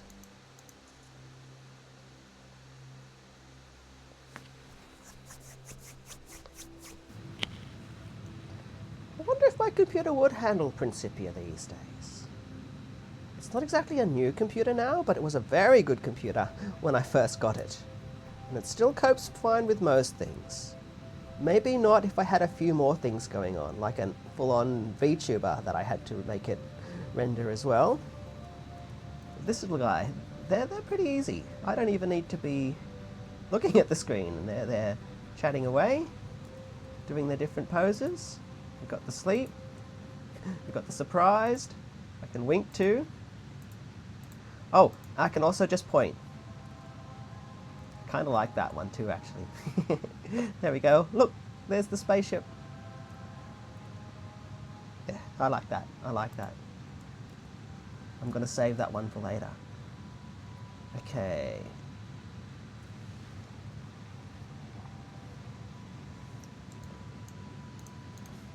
I still might have to switch back to the Space Center scene to try and fix that.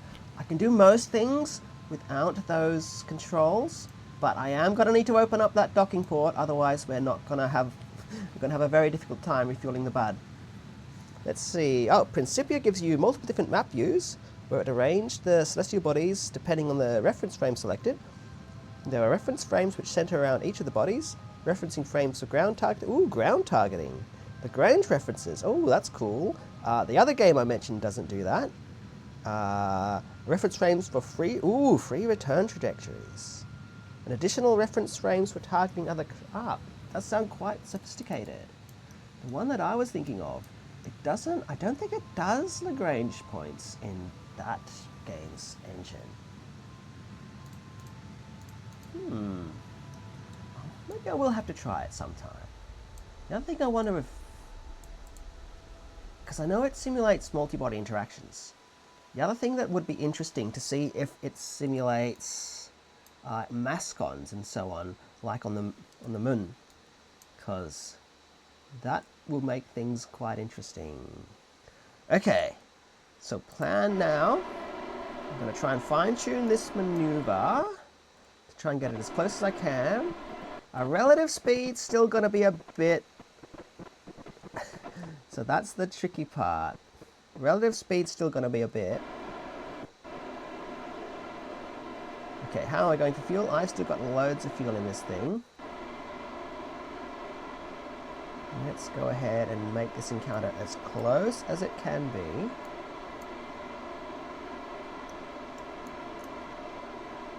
I'm still hoping to get the bite on the moon by the time I've got to go. Okay.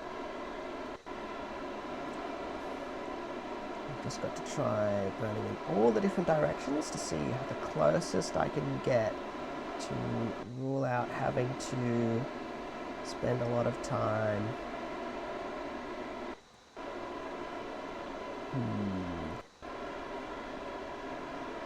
Okay, that looks like as good as it's going to get.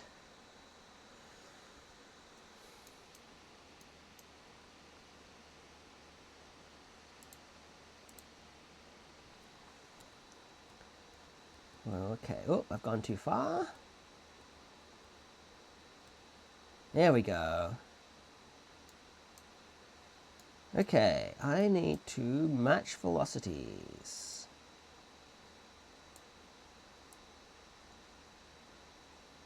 That's too much. Gotta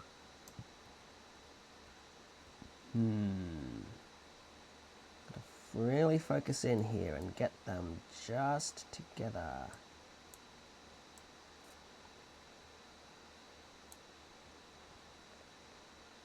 That's not right. Somehow we've ended up with the orbital alignment not being quite right. So if I correct that,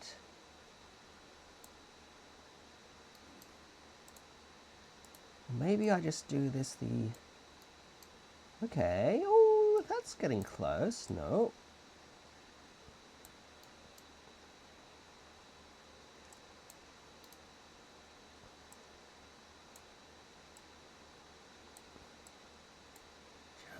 Just turn these up and down a little bit. Too much. So you guys can't see this probably, but I am just fine-tuning a second approach.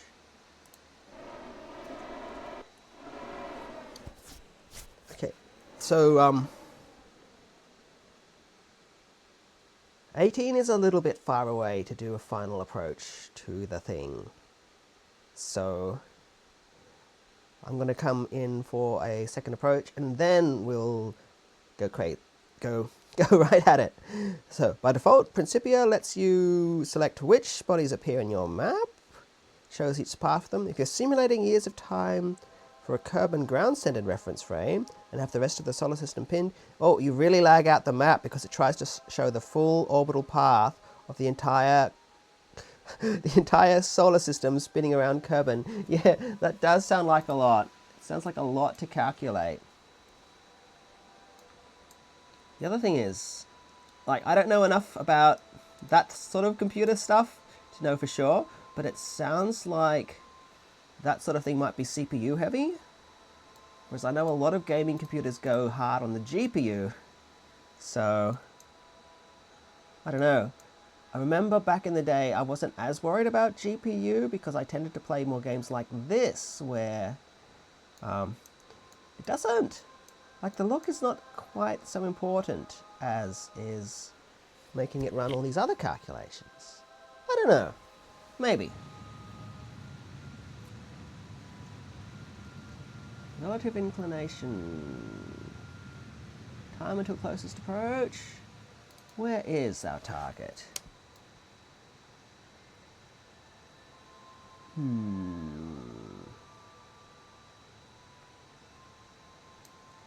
It should be close. Probably not close enough. Oh yeah, step size. Okay. That does make sense. You're approaching. How are we going for time? About half an hour to go.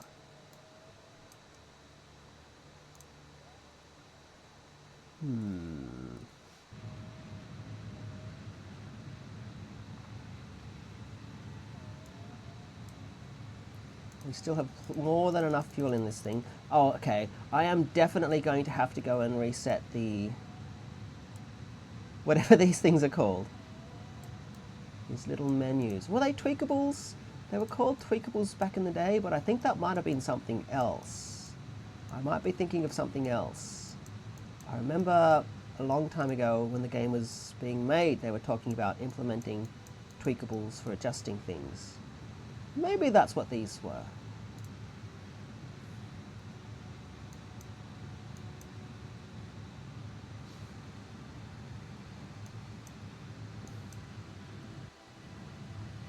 I wonder if this thing should be fine for warp. Let's fast forward a little. Yep, all good.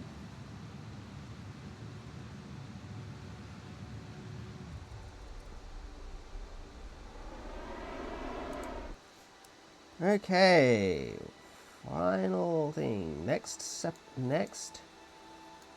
Okay, ascending node. We've still got a little bit of relative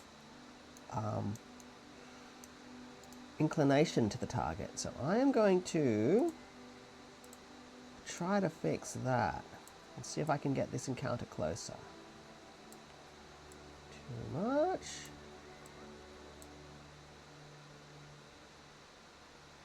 The trick I like to use with orbits is I like to keep an eye on when the two things flick. If you can get them right in the middle. Okay. Yes, perfect.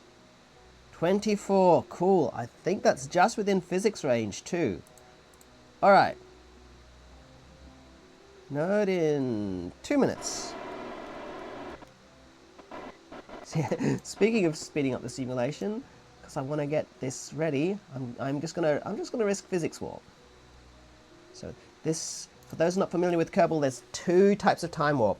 Regular time warp, which sort of locks in every craft's path through the solar system.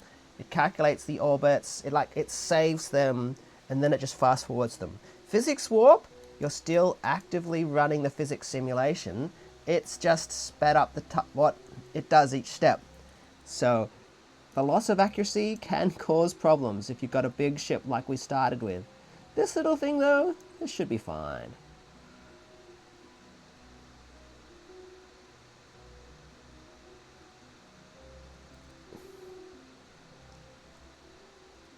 All right.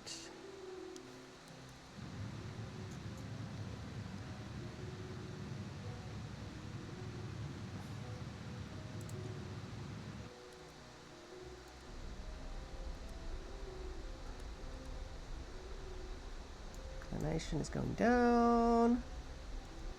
Separation at closest approach is going down.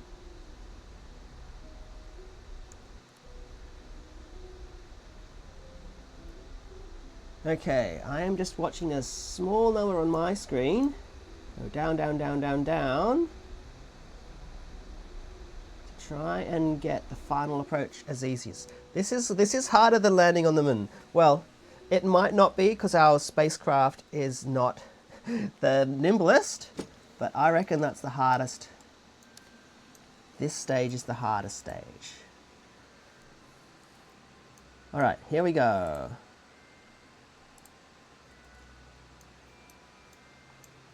Watch as our two spacecraft spin around, and then they should, after this crossing, meet back up at the bottom.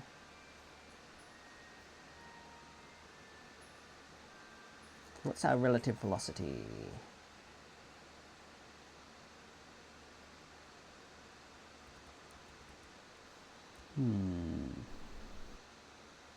Oh, that's not good. I have made a miscalculation here. We are now technically passing through the top of Kerbal's atmosphere, which could cause a lot of problems.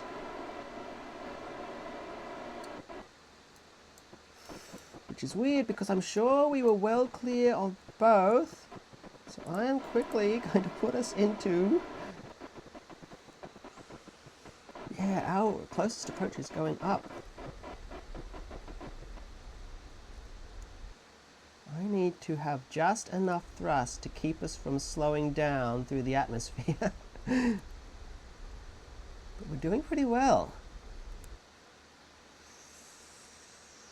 It shouldn't be, we shouldn't be low enough in the atmosphere to cause a problem.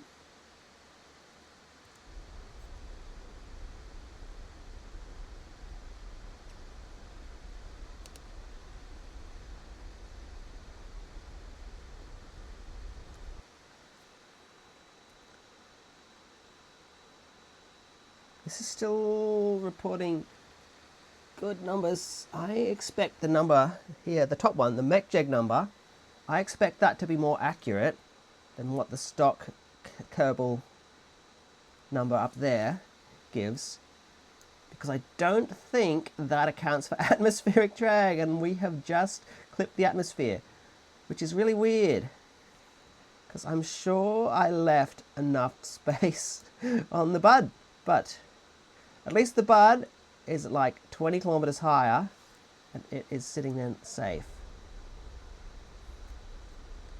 Okay, just a little bit. If I had my tweakables, I could go ahead and adjust that to half.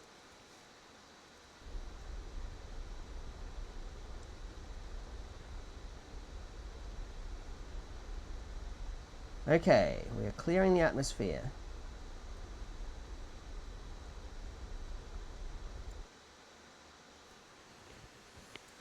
Whew, well, that was close.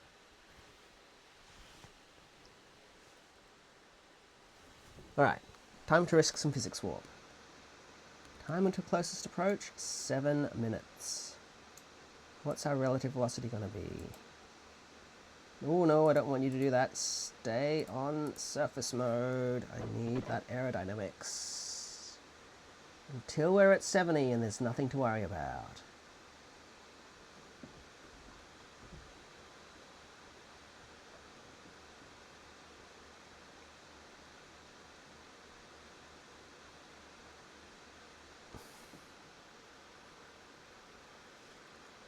Okay, almost there.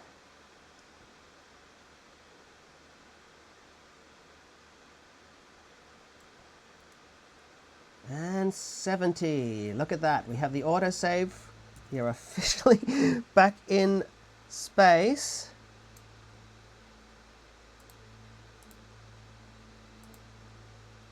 Ooh, what is this maneuver here for? What did I set you for? Huh. Okay, yeah, that's fine. Alright, we're nearly there.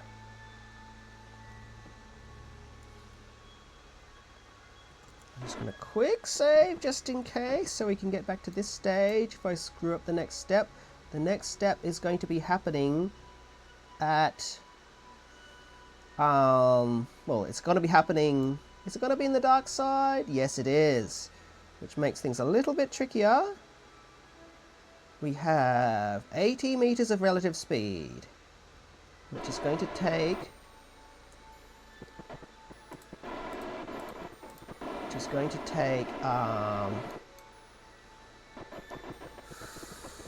what's our thrust rate ratio? I'm going to say just a little under a minute.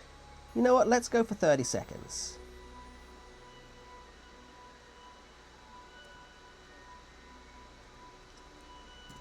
Alright, we are approaching the target. We should be seeing its marker now. I need to kill relative velocity. Ooh, actually, or do I want to do something a bit fancier? Okay, no, we're just going to keep it to standard procedure. I'm not going to try and just eliminate the relative velocity I don't want. Let's go ahead and... Ooh, what was that? Am I freezing? Nope, we're good.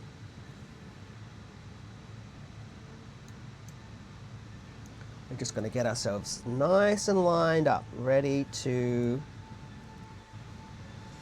aim at it. What's our time? Look, if we don't get to the lodge today, there might be another bonus Kerbal stream. Because I have to go at 5, and I plan to stream. I'm going to try Octodad next time, which is an old favorite. It's very silly. So Kerbal might end up being a couple of bonus streams for a few times. But we'll just have to wait. We shall see how long it takes me to do this refueling step. If I did do another bonus stream, it's likely to be a Thursday evening my time, which may not work really well for some of you guys in the USA time stream. But we'll see, we'll see.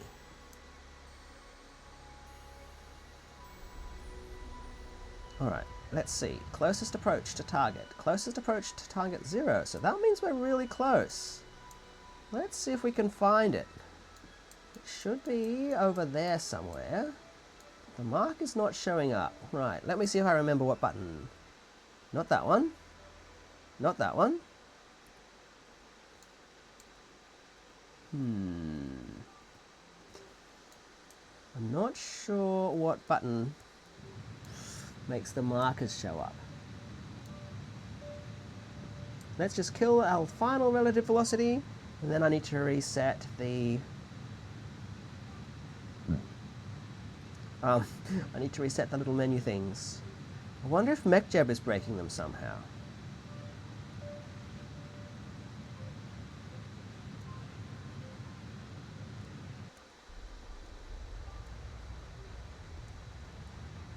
Let's go. Success. Target relative velocity pretty much 0. That means our two spacecraft are really close to each other. ready to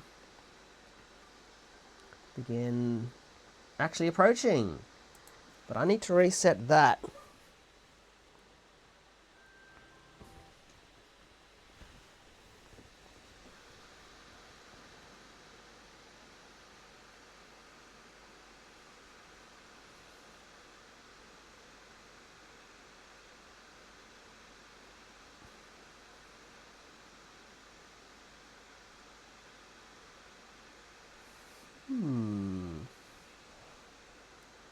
Who else is on? Might be time. Yeah, we need to rate out in 20. So, might be time to start thinking about who we go to. Alright, let's grab the tanker, because the Bud cannot maneuver on its own. It's not built for it. The first thing I am going to do is open the docking port, because even if I need to reset it again, I need that docking port open so that I can target the one on the Bud.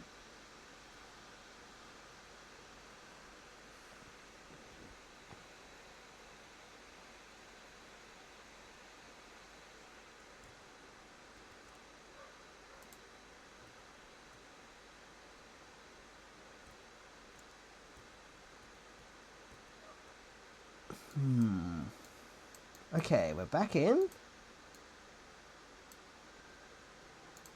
Yes, okay. Open shield. Lights on.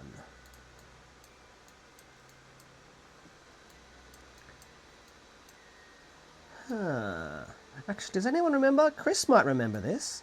What button is it that turns on the little markers? Because I should be seeing my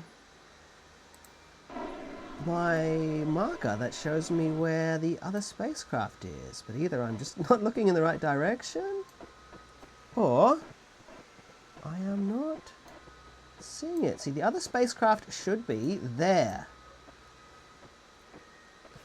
I should now be able to... Yeah, those ones. I remember it being one of the F keys. But right now, I've pressed most of them and I'm not getting it. And while I'm playing, I can't access the gameplay control things. I'm navigating by navball anyway, so it's not really going to matter, but it's nice. It's nice to know that the thing I'm aiming at is in position. Speaking of... Okay, we're going to get a little bit of drifting, because this orbit is not... Ooh, whoa, whoa, whoa, whoa, whoa. Stay on target, please. Google says F4. Alright. Ah, yes. There we go. We've got it. Fortunately, now that we've got a matched orbit, we should be in a good situation. So I'm going to approach the Bud now. There it is.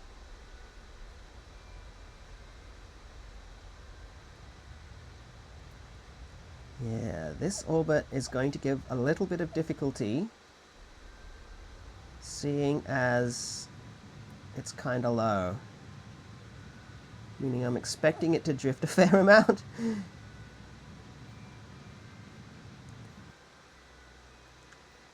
Okay.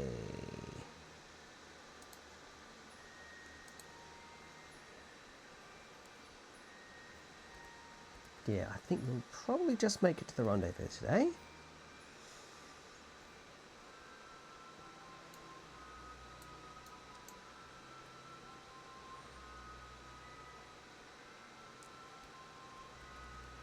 Alright, we're approaching the target.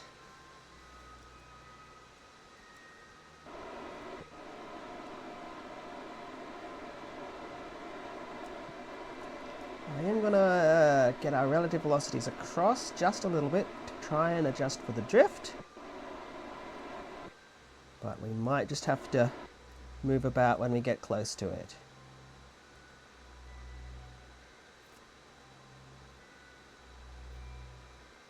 Here we come.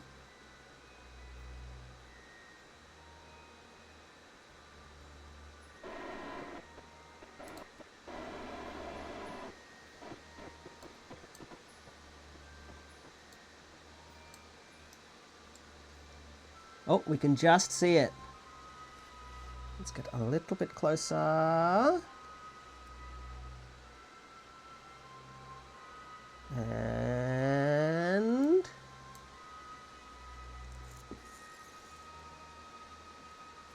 they're pretty close.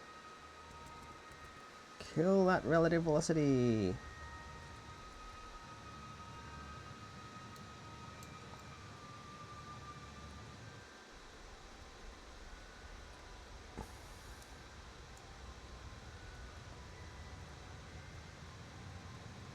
Just gently ease up on the throttle until that number hits 0. Okay, success. And now, those of you who came in later, you can see what we're aiming for. Here is our Bud spacecraft. Just over here. It has a bunch of other Kerbals inside. It doesn't have the ability to maneuver and dock itself. So instead, we are going to, let's go control from here. So most of this is going to have to be done. Oh, hang on. It's just my little alarm reminder. We're going to have to control do most of this from the tanker's part. All right, I'm going to target this docking port. And on this guy, I'm going to target... Which one did I pick again? Let's go for this one. We can fix this later.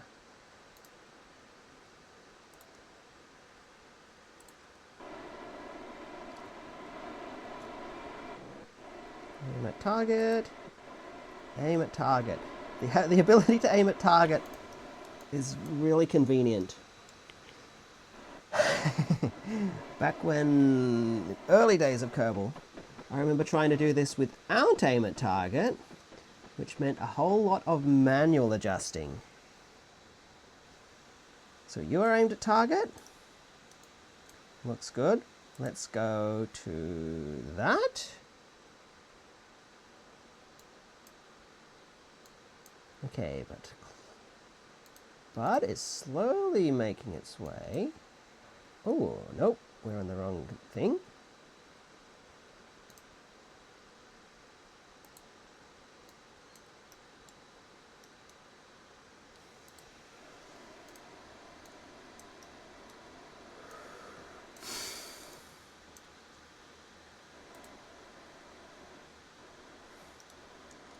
I don't know how much can you guys see? I wonder if I can bring up the brightness a bit. Yeah. Alright, one moment. Color correction. Oh, okay. Ah, here we go. That's a better view. Yeah, let's leave it like that. Cool. Now you guys can see, you guys can now see better than what I can, what's going on.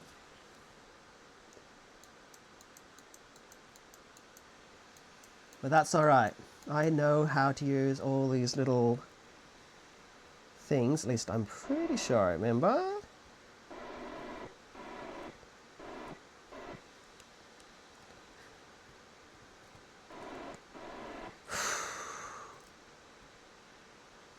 Wait, speaking of forgetting, I've forgotten which one is forward.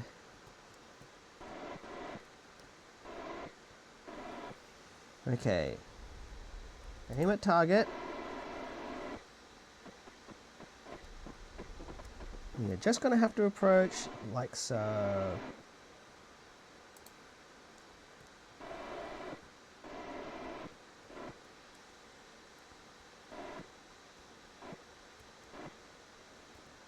Ah, here we go.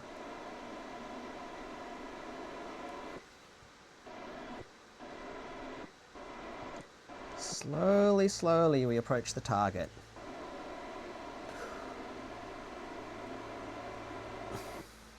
Alright, we're on track. About a minute till we aim at the target. Yeah, you guys have got a better view than I do right now because of the brightness filter I've added.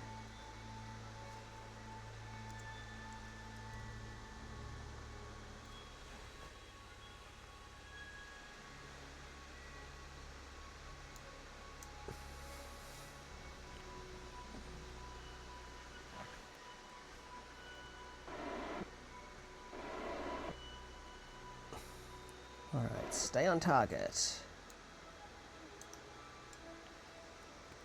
Let's fast forward just a tiny bit.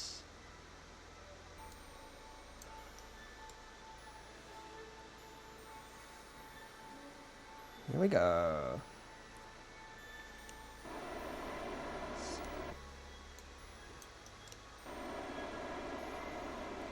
Slowly, slowly. Ooh, do we have magnets engaging? Angle's not very good. Hang on, what mode is the bud in?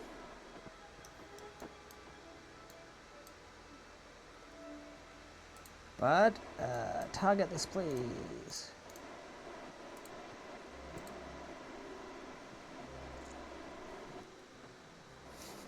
Yeah, we're going for the bud's nostril.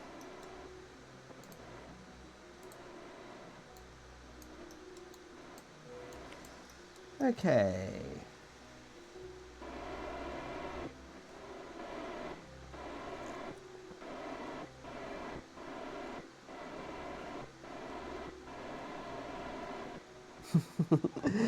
Yeah, I chose them purely for aesthetics reasons. Okay, you stay there. We're really close. We're just not very well aligned. So I'm going to get these two. Whoop.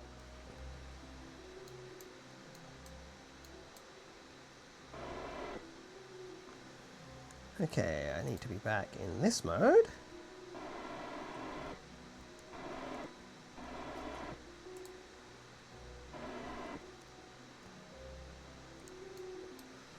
So we can rotate and align these guys.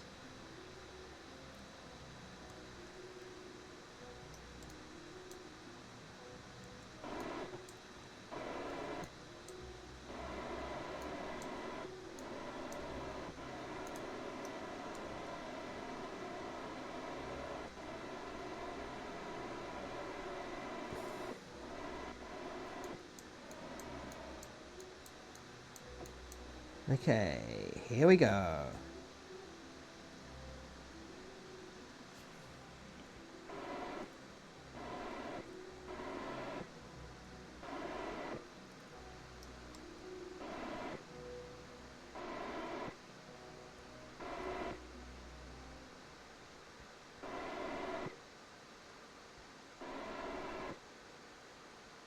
Approaching the target, or rather aligning to target.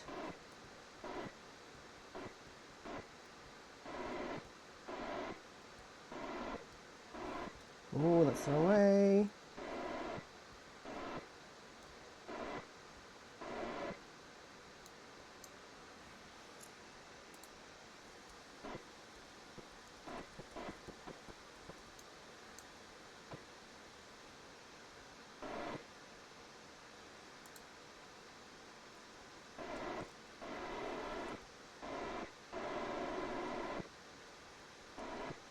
A little bit too high still.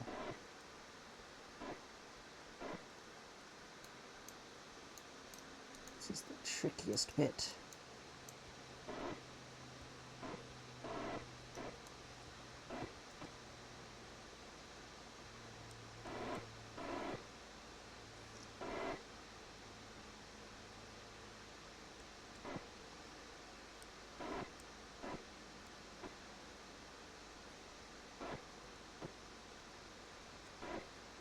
Oh, wrong way, wrong way.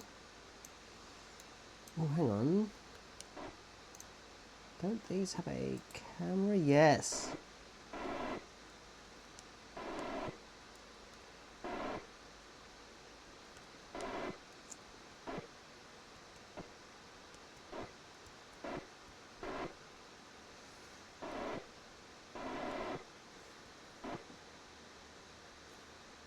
Here we go. Docking port found. That's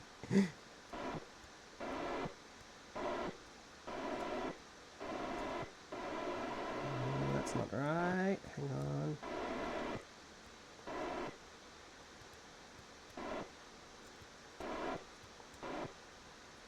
Alright, in we go.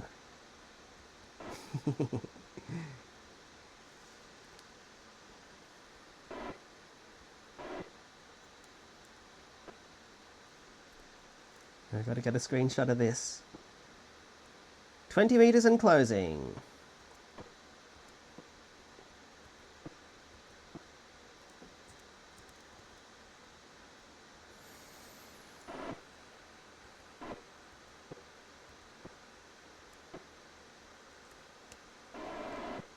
Ooh, 2.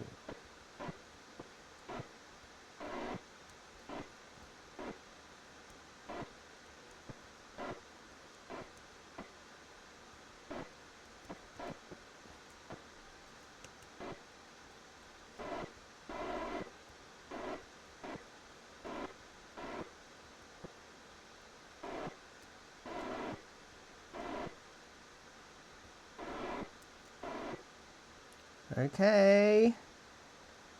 And...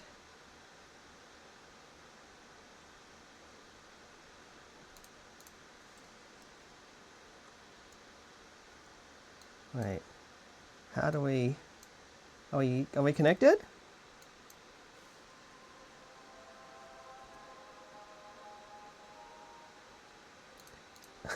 How do I deactivate the... Ah! Success! Well done!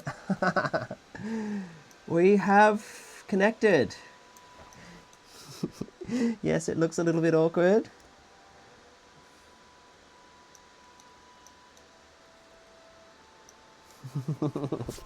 Success. Okay, well, I think I might need to leave it there. Unsure if I will throw this in at the start of next time I get a time to do a stream.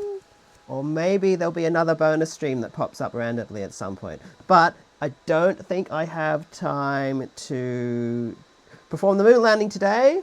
So I'm just going to make sure that this guy's in a stable orbit. We have a single spacecraft, which is good to know, I think. Or do we? Wait, wait. Oh, we don't. We are ever so close. Why are you not connecting? You are so close.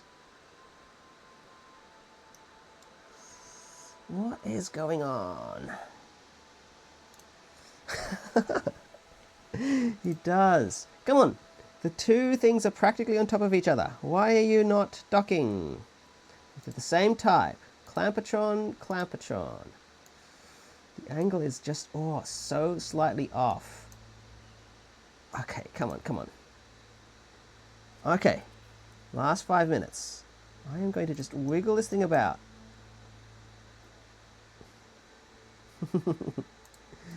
Yeah, so close. Nope, nope, nope, nope, nope.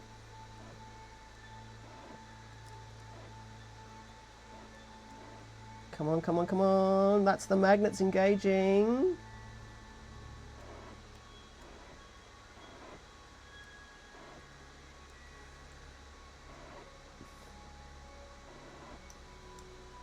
The colors still probably look weird on you guys' end because I haven't reset. Come on, go in, go in. No, it's drifting away.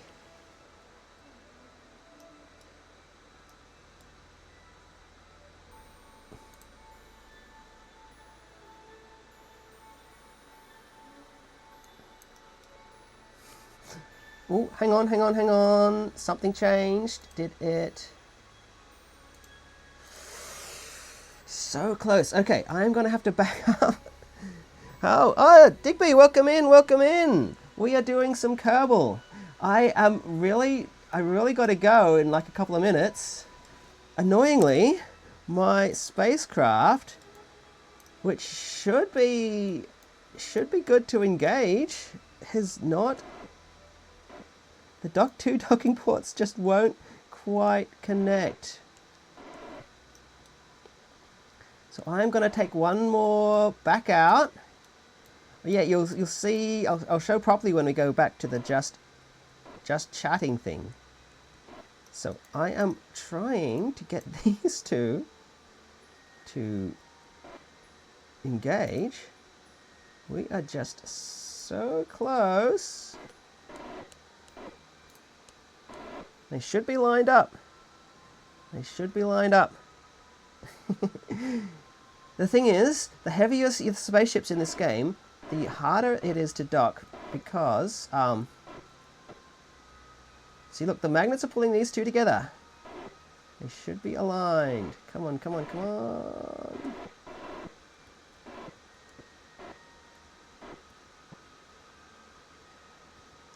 Come on. Connect, connect, connect.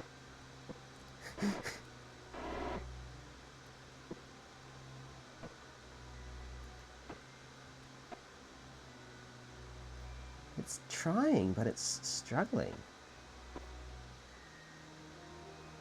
Yeah, the smaller spacecrafts, the magnets in Kerbal's docking points will just pull them together and they merge really easily. But these two, they both weigh, they're huge, basically. It's not even the biggest things that I've docked together. It just doesn't want to go together. Come on. Okay. I'm going to quick save. But I think we might need to call it here because I need to wrap up and do some things tonight. But I'll turn off the color booster now that we're back into thing. But, yep. All right. Time to exit Kerbal. And I'm just going to not touch this save until next time I get a chance. But next time I'm probably going to stream something else because I'm still doing once every week. Giving this a go, learning all the stuff, getting used to all the speaking to chat things and all the little technical things I've got to keep an eye on. But yeah, so, oh, wrong screen. But yes, this is the just chatting screen. So we might have to back up, but at least we're in the final stages now. That bud, oh, here's my mission plan. Very simple. That bud, we are right here. We are right at that tanker. Once we've refueled from the tanker, and getting to the moon should be pretty easy. Landing on the moon might be hard. This is not the bud was not really built to land, so I'm expecting a hard landing. But as long as it's mostly intact and on the moon, I'm gonna call that a success. But anyway, thanks for coming, guys. This was fun. So, raid time. I need to open up and see who is a good thing to raid. This was not usually the time I will be streaming. I'm usually going to be streaming Australian Tuesdays, early afternoon. So, let's see. Who might I be able to raid that I'm not... Is there anyone that I could raid that I'm not going to be able to most times? We've got Spiked Kirby. I actually have raided him before.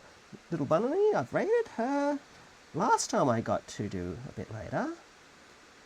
Ooh, there's Shinster. Shinster's been going for a while. Afachato. Oh, maybe one who you guys don't know. There's not really many of those other ones that are.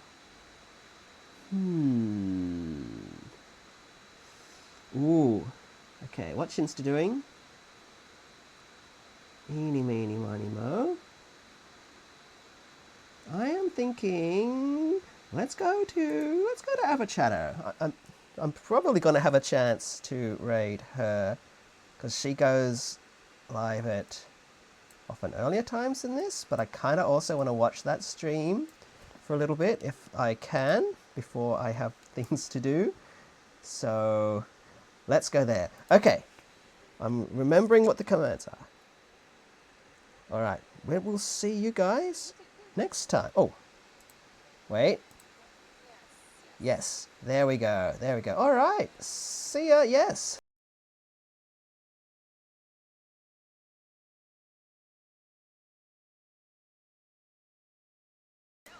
Oh, Talarian, welcome in. You've just caught the very, very, very end. Yeah. Oh, well, this time was probably not very good for you, but I will very quickly... Wait. There you go. You can very quickly show my VTuber and the scene I spent ages drawing and animating. VTuber was done by... what was Tucker Princess Us drew my PNG tuber. And... yes, we were playing some Kerbal, but I really do get a go. Oh, Tynek 2! I'm just about to raid out, if I can remember how. I think it is just raid? Yes, raid. So, yeah. Alright. That appears to have been working. Well, thanks for coming, guys. We will hopefully see you, probably for a different game, next time.